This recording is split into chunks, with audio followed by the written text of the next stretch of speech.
ಭಾವಗ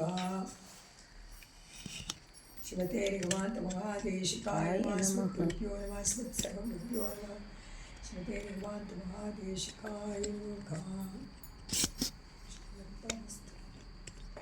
ಪಾದುಕಾ ಸಹಸ್ರದಲ್ಲಿ ದ್ವಂದ್ವ ಪದ್ಧತಿಯಲ್ಲಿ 11ನೇ ಶ್ಲೋಕ. ಪಾದುಕ ಎರಡಾಗಿರೋದ್ರಿಂದ ಆ ಎರಡು ಎನ್ನುವಂಥ ವಿಷಯವನ್ನು ತಗೊಂಡು ಸ್ವಾಮಿ ದೇಶಿಕರು ಆ ದ್ವಂದ್ವ ಹೇಗೆ ಪರಮಾತ್ಮನ ವಿಷಯವನ್ನು ನಮಗೆ ತಿಳಿಸುತ್ತೆ. ಪಾದುಕಾದೇವಿಯ ಪ್ರಭಾವ ಆದರೆ ಎಲ್ಲವೂ ಭಗವಂತನ ಪ್ರಭಾವ, ಅದನ್ನು ಇಲ್ಲಿ ವರ್ಣನೆ ಮಾಡ್ತಾರೆ. ಅದರಲ್ಲಿ 11ನೇ ಶ್ಲೋಕದಲ್ಲಿ ರಂಗನಾಥ ಪದಯೋರಲಂಕ್ರಿಯ ರಾಜತೆ ಕನಕಪಾದುಕಾದ್ವಯೇ ತದ್ವಿಭೂತಿಯುಗಳೀವ ತಾದೃಶಿ ಚಂದತ ಸಮವಿಭಾಗಮಾಶ್ರಿತ. ಈ ಶ್ಲೋಕದಲ್ಲಿ ಹೇಳ್ತಾರೆ, ರಂಗನಾಥ ಪದಯೋಹೋ, ಪರಮಾತ್ಮನಿಗೆ ಉಭಯ ವಿಭೂತಿ ಅವನ ಸ್ವತ್ತು. ವಿಭೂತಿ ಯೋಗದಲ್ಲಿ ಭಗವಂತ ಕೃಷ್ಣ ಹೇಳಿಕೊಂಡ ಹಾಗೆ ಎಲ್ಲವೂ ಅವನಂತೆ, ಯಾವುದು ಜೀವಾತ್ಮದ್ದು ಅನ್ನೋದು ಇಲ್ಲವೇ ಇಲ್ಲ. ಜೀವಾತ್ಮ ಪರಮಾತ್ಮ ಹೇಗೆ ಜೀವಾತ್ಮ ಸ್ವತ್ತೋ ಎಲ್ಲವೂ ಸ್ವತ್ತೇ ತಾನೆ, ಎಲ್ಲವೂ ಜೀವಾತ್ಮನ ಸ್ವರೂಪ ತಾನೆ. ಚೇತನ ಆಗಲಿ ಅಚೇತನ ಆಗಲಿ ಎಲ್ಲವೂ ಪರಮಾತ್ಮನ ಸ್ವರೂಪವೇ. ಅದರಿಂದ ಎಲ್ಲವೂ ಅವನಿಗೆ ಸಂಬಂಧಪಟ್ಟಿದ್ದೆ, ಅದು ಬೇರೆ ಇದು ಬೇರೆ ಅಂತ ಇಲ್ಲ. ಅದರಿಂದ ಎರಡೂ ನಿನ್ನದು ಅಂತಾರೆ. ತದ್ವಿಭೂತಿ ಯುಗಳೀವ ತದೃಶಿ. ಸೊ ಅದನ್ನು ತೋರ್ಸೋಕ್ಕೋಸ್ಕರವಾಗಿ ನೀವು ಇಬ್ಬರಾಗಿದ್ದೀರಾ ಅಂತಾರೆ ಪಾದು. ವಿಭೂತಿ ಭೂಮಿಗಿಂತ ಮೇಲೆ 7 ಲೋಕಗಳು ಉಂಟು, ಈ ಥರ ಬ್ರಹ್ಮಾಂಡಗಳೆಲ್ಲ ಉಂಟು, ಲೆಕ್ಕವಿಲ್ಲದಷ್ಟಿದೆ, ಕೋಟಿ ಕೋಟಿ ಕೋಟಿಯಾಗಿದೆ, ಒಂದಲ್ಲ ಎರಡಲ್ಲ. ಇನ್ನು ಒಂದು ಮನುಷ್ಯ ಶರೀರದಲ್ಲಿ ಅಥವಾ ಸೊಳ್ಳೆಯ ಶರೀರದಲ್ಲಿ ಲಕ್ಷಾಂತರ ಜೀವಾತ್ಮ ಇದೆ ಅಂದರೆ ಬ್ರಹ್ಮಾಂಡ ಕೋಟಿ ನಾಯಕನ ಈ ವಿಭೂತಿನಲ್ಲಿ ಎಷ್ಟು ಜೀವಾತ್ಮ ಇರಬೇಕು. ಅದಕ್ಕೆ ಜೀವಾತ್ಮ ಎಣಿಕೆ ಇಲ್ಲದು, ನಿತ್ಯವಾದದ್ದು. ಅದರಿಂದ ಲೀಲಾ ವಿಭೂತಿ ಅಂತ ಹೆಸರು. ಪರಮಾತ್ಮನ ಈ ಸೃಷ್ಟಿ ಮಾಡಿದಂಥ ಈ ಪ್ರಪಂಚಕ್ಕೆ, ನಿತ್ಯವಾಗಿರುವಂಥ ಲೋಕಕ್ಕೆ ಅವನು ವಾಸ ಮಾಡುವಂಥದ್ದು. ನಿತ್ಯಾನಂದ ಸ್ವರೂಪನಾಗಿ ನಿತ್ಯರಿಗೆಲ್ಲ ದರ್ಶನ ಕೊಟ್ಟವರಿಗೆ ಆನಂದ ಕೊಡ್ತಾ ಇರುವಂಥ ಆ ಲೋಕ ನಿತ್ಯ ಲೋಕ. ಎರಡೂ ಲೋಕವು ಪರಮಾತ್ಮನಿಗೆ ವಿಭೂತಿ. ವಿಭೂತಿ ಅಂದರೆ ಐಶ್ವರ್ಯ. ಇದು ನಿತ್ಯ ಲೋಕ ಯಾವಾಗಲೂ ಇರುವಂಥದ್ದು. ಲೀಲಾ ವಿಭೂತಿ ಸ್ವಲ್ಪ ಕಾಲ ಇದ್ದು ಹೊರಟು ಹೋಗುವಂಥದ್ದು. ಯಾಕಂದರೆ ಈಗೆಲ್ಲ ಸೂಕ್ಷ್ಮ ರೂಪವಾಗಿಬಿಡುತ್ತೆ. ವ್ಯಕ್ತವಾದಾಗ ಸೃಷ್ಟಿ, ಅವ್ಯಕ್ತವಾದಾಗ ಪ್ರಳಯ. ಅವ್ಯಕ್ತ ರೂಪದಲ್ಲಿ ಪರಮಾತ್ಮ ದೊಡ್ಡ ರೂಪದಲ್ಲಿ ಇರ್ತಾನೆ, ವಿರಾಟ್ ಸ್ವರೂಪ. ಆದರೆ ಕಣ್ಣಿಗೆ ಅಲ್ಲಿ ಯಾರೂ ಇರಲ್ವಲ್ಲ, ನೋಡೋಕ್ಕೂ ಆಗಲ್ಲ. ಜೀವಾತ್ಮ ಎಲ್ಲ ಇರುತ್ತೆ, ಜೊತೆಯಲ್ಲೇ ಇರುವಂಥದ್ದು. ಅದರಿಂದ ಇಲ್ಲಿ ಹೇಳ್ತಾರೆ, ಸ್ವಲ್ಪ ಕಾಲವಿದ್ದು ಹೋಗುವಂಥ ಲೀಲಾ ವಿಭೂತಿಯು ನಿತ್ಯವಾಗಿ ಪರಮಾನಂದವನ್ನು ಕೊಡುವಂಥ ನಿತ್ಯ ವಿಭೂತಿ ಎರಡೂ ಕೂಡ ಅಳಿವೇ ಇಲ್ಲದ ಪರಮಪದ. ಆ ಪರಮಪದ ನಿತ್ಯ ವಿಭೂತಿ ಅದೆರಡೂ ಕೂಡ. ಅದಕ್ಕೆ ವೈಕುಂಠ ಅಂತ ಹೆಸರು, ಸಾಕೇತ ಅಂತ ಹೆಸರು, ನಿತ್ಯಲೋಕ ಅಂತ ಹೆಸರು, ಪರಮಪದ ಪರಂಪದ ಎಲ್ಲ. ಅದರಿಂದ ಅದಕ್ಕೆ ವೈಕುಂಠ ಅಂತ ಹೆಸರು, ನಿತ್ಯ ವಿಭೂತಿ ಅಂತ ಹೆಸರು. ಲೀಲಾ ವಿಭೂತಿಯ ಕಾಲು ಭಾಗ ಎಂದು ನಿತ್ಯ ವಿಭೂತಿ ಮುಕ್ಕಾಲು ಭಾಗ. ಆದರೆ ನಿತ್ಯ ವಿಭೂತಿ ಎಷ್ಟು ದೊಡ್ಡದು, ಈ ಪ್ರಪಂಚಕ್ಕೆ ಇವಾಗ ಕಾಣಿಸ್ತಾ ಇರುವಂಥ ಪ್ರಪಂಚಕ್ಕಿಂತ 75% ಮೋರ್. ತ್ರಿಪಾದ್ ವಿಭೂತಿ. ತ್ರಿಪಾದ್ ವಿಭೂತಿ ಒಂದು ಪಾದ ಇದಷ್ಟೇ. ಅಖಿಲಾಂಡ ಕೋಟಿ ತ್ರಿಪಾದ್ ವಿಭೂತಿ ಅಖಿಲಾಂಡ, ಅದು ಅಂಡಕೋಟಿಲೇ ಅದರಲ್ಲೂ ಸೇರುತ್ತಲ್ಲ ನಿತ್ಯ ಲೋಕ. ಸೊ ನಿತ್ಯ ಲೋಕ ಎಷ್ಟು ದೊಡ್ಡದಾಗಿರ್ಬೋದು. ಅಂದರೆ ಎಲ್ಲ ನಮಗಿಲ್ಲೇ ಕಾಣಿಸಲ್ಲ ಅಷ್ಟೇ. ನಮಗೆ ನಿತ್ಯ ಲೋಕ ಅಷ್ಟು ದೊಡ್ಡದಾಗಿದೆ ಅಂತ ವರ್ಣನೆ ಮಾಡಿದ್ದಾರೆ. ಅಂತಹ ಸುಂದರವಾದ ಅದನ್ನು ಹೇಳ್ತಾರೆ, ಪ್ರತಿ ಶರೀರದಲ್ಲಿ ಇರುವಂಥ ಈ ಅಳಿವಿಲ್ಲದ ನಿತ್ಯವಾಗಿರುವಂಥ ಆತ್ಮಗಳು ಎಷ್ಟೊಂದಿದೆ ಅಂತ ಅರ್ಥ ಮಾಡ್ಕೊಂಡ್ಬಿಟ್ರೆ ನಮಗೆ ಸೃಷ್ಟಿ ಸ್ಥಿತಿ ಪ್ರಳಯ ಚೆನ್ನಾಗಿ ಅರ್ಥ ಆಗ್ಬಿಡುತ್ತೆ. ಆದರೆ ಅದಕ್ಕೊಂದು ರೂಪ ಕೊಡಬೇಕಾದ್ರೆ ರೂಪ ಕೊಡಬೇಕಾಗಿಲ್ಲ. ಯಾಕೆಂದರೆ ನಮಗೆ ಕಾಣಿಸಲ್ವಲ್ಲ ಜೀವಾತ್ಮ. ಜೀವಾತ್ಮ ಕಾಣಿಸ್ಬಿಟ್ರೆ ಅದು ಅಚಿತ್. ಜೀವಾತ್ಮನಿಗೆ ಒಂದು ಶರೀರ ಕೊಟ್ಟು ಕಾಣಿಸೋ ಮಾಡಿಬಿಟ್ರೆ ಅದು ಅಚಿತ್. ಸೊ ಅಚಿತ್ ರೂಪದಲ್ಲಿ ಇರುವಂಥದ್ದು ಯಾವಾಗಲೂ ಅಚಿತ್ತಾಗೆ ಬಂದ್ಬಿಡುತ್ತೆ. ಅದಕ್ಕೆ ಆವಾಗ ಮೋಕ್ಷ, ಎಲ್ಲರಿಗೂ ಮೋಕ್ಷ ಉಂಟು. ಅಂದರೆ ಸುಲಭ ಅಲ್ವಾ ಪರಮಾತ್ಮನಿಗೆ, ಎಲ್ಲರಿಗೂ ಕೊಟ್ಬಿಟ್ಟು ಇಷ್ಟೇ, ಈ ಲೋಕವೇ ನಿತ್ಯ ಲೋಕವಾಗುತ್ತೆ. ಎಲ್ಲರೂ ಭಗವಂತನನ್ನು ಧ್ಯಾನ ಮಾಡೋಕ್ಕೆ ಶುರು ಮಾಡಿದರೆ ಈ ಲೋಕನೇ ಆಯಿತು ಅಂತ ಹೇಳ್ತಾರೋ ಇಲ್ವೋ? ವೈಕುಂಠ ಅನ್ನೋದು ಇಲ್ವೇ ಇಲ್ಲ, ಇದೇ ವೈಕುಂಠ. ಶ್ರೀದೇವಿ ಭೂದೇವಿ ಅದಕ್ಕೆ ಹೇಳ್ತಾರೆ ಇಲ್ಲಿ, ನಾವು ತಪ್ಪುಗಳನ್ನು ಮಾಡಿ ದಂಡನೆಯನ್ನು ಅನುಭವಿಸ್ಬೇಕು ಅಂತಂದರೆ ಕಷ್ಟ, ಆದರೆ ನಾವು ಮಾಡ್ತಾ ಇಲ್ವಲ್ಲ ಅದನ್ನು. ರಂಗನಾಥ ಪದಯೋರ್ ಅಲಂಕ್ರಿಯ ರಾಜತೆ ಕನಕಪಾದುಕಾದ್ವಯಿ ತದ್ವಿಭೂತಿ ಉಳೀವ ತಾದೃಶಿ ಭಗವತ ಸಮವಿಭಾಗಮಾಶ್ರಿತ. ರಂಗನಾಥ ಪದಯೋಗೋ, ಶ್ರೀರಂಗನಾಥನ ಪಾದಗಳನ್ನು ರಕ್ಷಣೆ ಮಾಡುವಂಥ ನೀವಿಬ್ಬರೂ ಕೂಡ, ಅವನು ಯುವಕ, ನೀವು ಯುವಕರು, ನಿತ್ಯರು ತಾನೇ ನೀವು, ಅವರು ನಿತ್ಯರು, ನೀವು ಅಲಂಕಾರವಾಗಿದ್ಬಿಟ್ಟಿದ್ದೀರಾ ಕನಕಪಾದಕ್ಕೆ. ಪರಮಾತ್ಮನಿಗೆ ಅದು ಕೈಂಕರ್ಯ ಮಾಡೋಕ್ಕೆ ಇವನದ್ದು ಶೇಷತ್ವ, ಅವನು ಶೇಷಿ ಆದ್ದರಿಂದ ಅಲಂಕಾರಕ್ಕೆ ಉಪಯೋಗಿಸ್ಕೊಳ್ತಾನೆ, ಏನು ಬೇಕಾದರೂ ಉಪಯೋಗಿಸ್ಕೊಳ್ತಾನೆ. ಶೇಷನನ್ನು, ಶೇಷಿಯಾದವನು ಯಾವ ರೀತಿ ಬೇಕಾದರೂ ಉಪಯೋಗಿಸ್ಕೊ. ಇವನೇನು ಮಾಡಬೇಕು? ನಾನು ಶೇಷತ್ವ ಅಂತಲ್ಲ, ಕೈಂಕರ್ಯ ನಾನು ಅದು ಮಾಡ್ತೀನಿ, ಇದು ಮಾಡ್ತೀನಿ ಅಂತ ಚಿಂತನೆ ಮಾಡಬೇಕು. ಆದರೆ ಭಗವಂತ ಅವನು ಹೇಗೆ ಉಪಯೋಗಿಸ್ಬೇಕು ಹಾಗೆ ಉಪಯೋಗಿಸ್ಕೊ. ಅದರಿಂದ ನಾವೆಲ್ಲರೂ ಅವನ ಉಪಯೋಗಕ್ಕಾಗಿದ್ದೀವಿ, ಅವನ ಲೀಲೆಗೋಸ್ಕರ, ಅವನ ಆಟಕ್ಕೋಸ್ಕರ, ಅವನ ಸಂತೋಷಕ್ಕೋಸ್ಕರ. ಅದರಿಂದ ಎಲ್ಲ ಕಾರ್ಯವು ನಾವು ಮಾಡುವಂಥದ್ದು ಭಗವಂತನ ಸಂತೋಷಕ್ಕೆ, ಅವನ ಪ್ರೀತಿಗೋಸ್ಕರ, ನಮಗೋಸ್ಕರ, ಯಾರಿಗೋಸ್ಕರನೂ ಅಲ್ಲ. ಪಾದುಕ ಅದಕ್ಕೆ ಹೇಳ್ತಾರೆ, ಚಿನ್ನದ ಪಾದುಕೆಗಳೆರಡು ಛಂದತಃ ಸಮವಿಭಾಗಂ. ಭಗವಂತನ ಇಷ್ಟದಿಂದ, ಅವನ ಇಷ್ಟದಿಂದ ಸಮವಿಭಾಗಂ, ಒಂದೇ ರೀತಿಯಾದ ಭಾಗವನ್ನಾಗಿ ಮಾಡ್ಕೊಬಿಟ್ಟಿದ್ದಾರೆ. ನಾನು ಎಡವಾಗಿರ್ತೀನಿ, ಬಲವಾಗಿರ್ತೀನಿ ಅಂತ. ಎಡ ಬಲ ಚೇಂಜ್ ಆಗಲ್ಲ. ಅದಕ್ಕೆ ನಿನಗೆ ಜಾತಿ ಬರುತ್ತೆ ಅಂದರೆ ನೀನು ಮುಂದೆ ಹೋಗ್ತೀಯ, ನಾನು ಹಿಂದೆ ಹೋಗ್ತೀನಿ ಅಂತ ಅಂದ್ಕೊಂಡಾಗ, ಈಗ ಪಾದ ಇಡಬೇಕಾದ್ರೆ ಮುಂದಿನ ಬಲಗಾಲ ಮುಂದೆ ಇಟ್ಟು ತಾನೇ ಎಲ್ಲ ನಡೆಯೋದು. ಬಸ್ಸು ಎಡ ಭಾಗ ಅಂದ್ಕೊಳ್ಳುತ್ತಂತೆ, ನೋಡ್ತೀಯ ನನ್ನನ್ನು ಹಿಂದೆ ಬಿಟ್ಬಿಟ್ಟು ಮುಂದೆ ಹೊಟ್ಟೋಯ್ತಲ್ಲ. ಅದಕ್ಕೆ ಹೊಟ್ಟೋಗ್ಬೇಡ, ನೀವೊಂದ್ಸತಿ ಮುಂದೆ, ನಾವೊಂದ್ಸತಿ ಹಿಂದೆ ಅಂತ ಎರಡು ಹಂಚಿಕೊಂಡಿದ್ದಾರಂತೆ.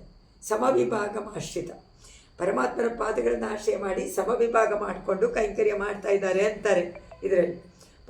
ಅಂತಹ ಒಂದೇ ರೀತಿಯಾದ ಕೈಂಕರ್ಯವನ್ನು ಪಡ್ಕೊಂಡಿರುವಂತಹ ನೀವಿಬ್ಬರು ತಾದೃಶಿ, ಆ ವಿಧವಾಗಿ ತತ್ವಿಭೂತಿಯುಗಳಂ ನಿತ್ಯ.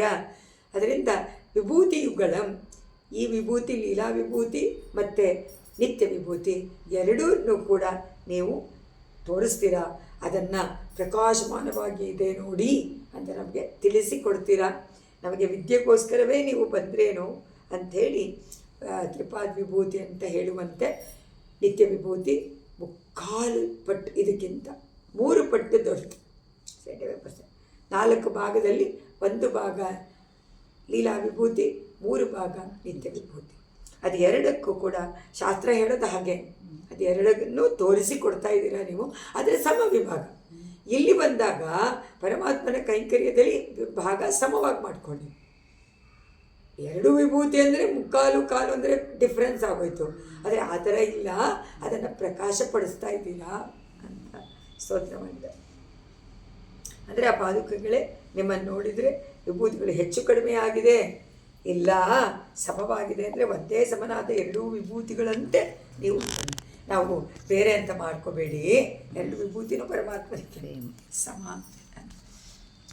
ಸಾಕ್ಷಾತ್ ಪದಂ ಮಧುವಿಧ ಪ್ರತಿಪಾದಯಂತ್ಯೌ ಮಾನೋಪಪತ್ತಿ ನಿಯತೆ ಮಣಿಪಾದುಕೆ ದ್ವೇ ಅನ್ಯೋನ್ಯ ಸಂಗತಿ ವಶಾದುಪಪನ್ನಚರ್ಯಾ ಆಜ್ಞಾಕೃತಿ ಸ್ಮೃತಿ ಮಹೀಂ ಅವತಾರಯಾಮಿ. ಇದರಲ್ಲಿ ಹೇಳ್ತಾರೆ, ಮಧುವಿದಾಗ ಮಧುಕೈಟವರನ್ನು ಸಂಹಾರ ಮಾಡಿದಂತಹ ಪರಮಾತ್ಮನ ಅಡಿಯನ್ನು ಸಾಕ್ಷಾತ್ ಪದಂ, ಸಾಕ್ಷಾತ್ತಾಗಿ ನಮ್ಮ ಕಣ್ಣುಗಳಿಂದ ನೋಡುವಂತಹ, ಎಲ್ಲರಿಗೂ ತೋರಿಸುವಂತಹ, ಇಲ್ಲೇ ಇಟ್ಬಿಡಮ್ಮ, ಇಲ್ಲೇ ತಿರುಪಣಿ ಇಲ್ಲೇ ಅಡ್ಡ ಇಟ್ಟಿರುತ್ತೆ. ಸಾಕ್ಷಾತ್ ಪದಂ. ಅದಕ್ಕೆ ಹೇಳ್ತಾರೆ ಇಲ್ಲಿ ಪರಮಾತ್ಮನ ಪಾದಗಳನ್ನು ಸಂರಕ್ಷಣೆ ಮಾಡುವಂಥ ಪಾದುಕೆ. ನೀವು ನಮಗೆ ಅಲ್ಲಿ ಇದ್ದು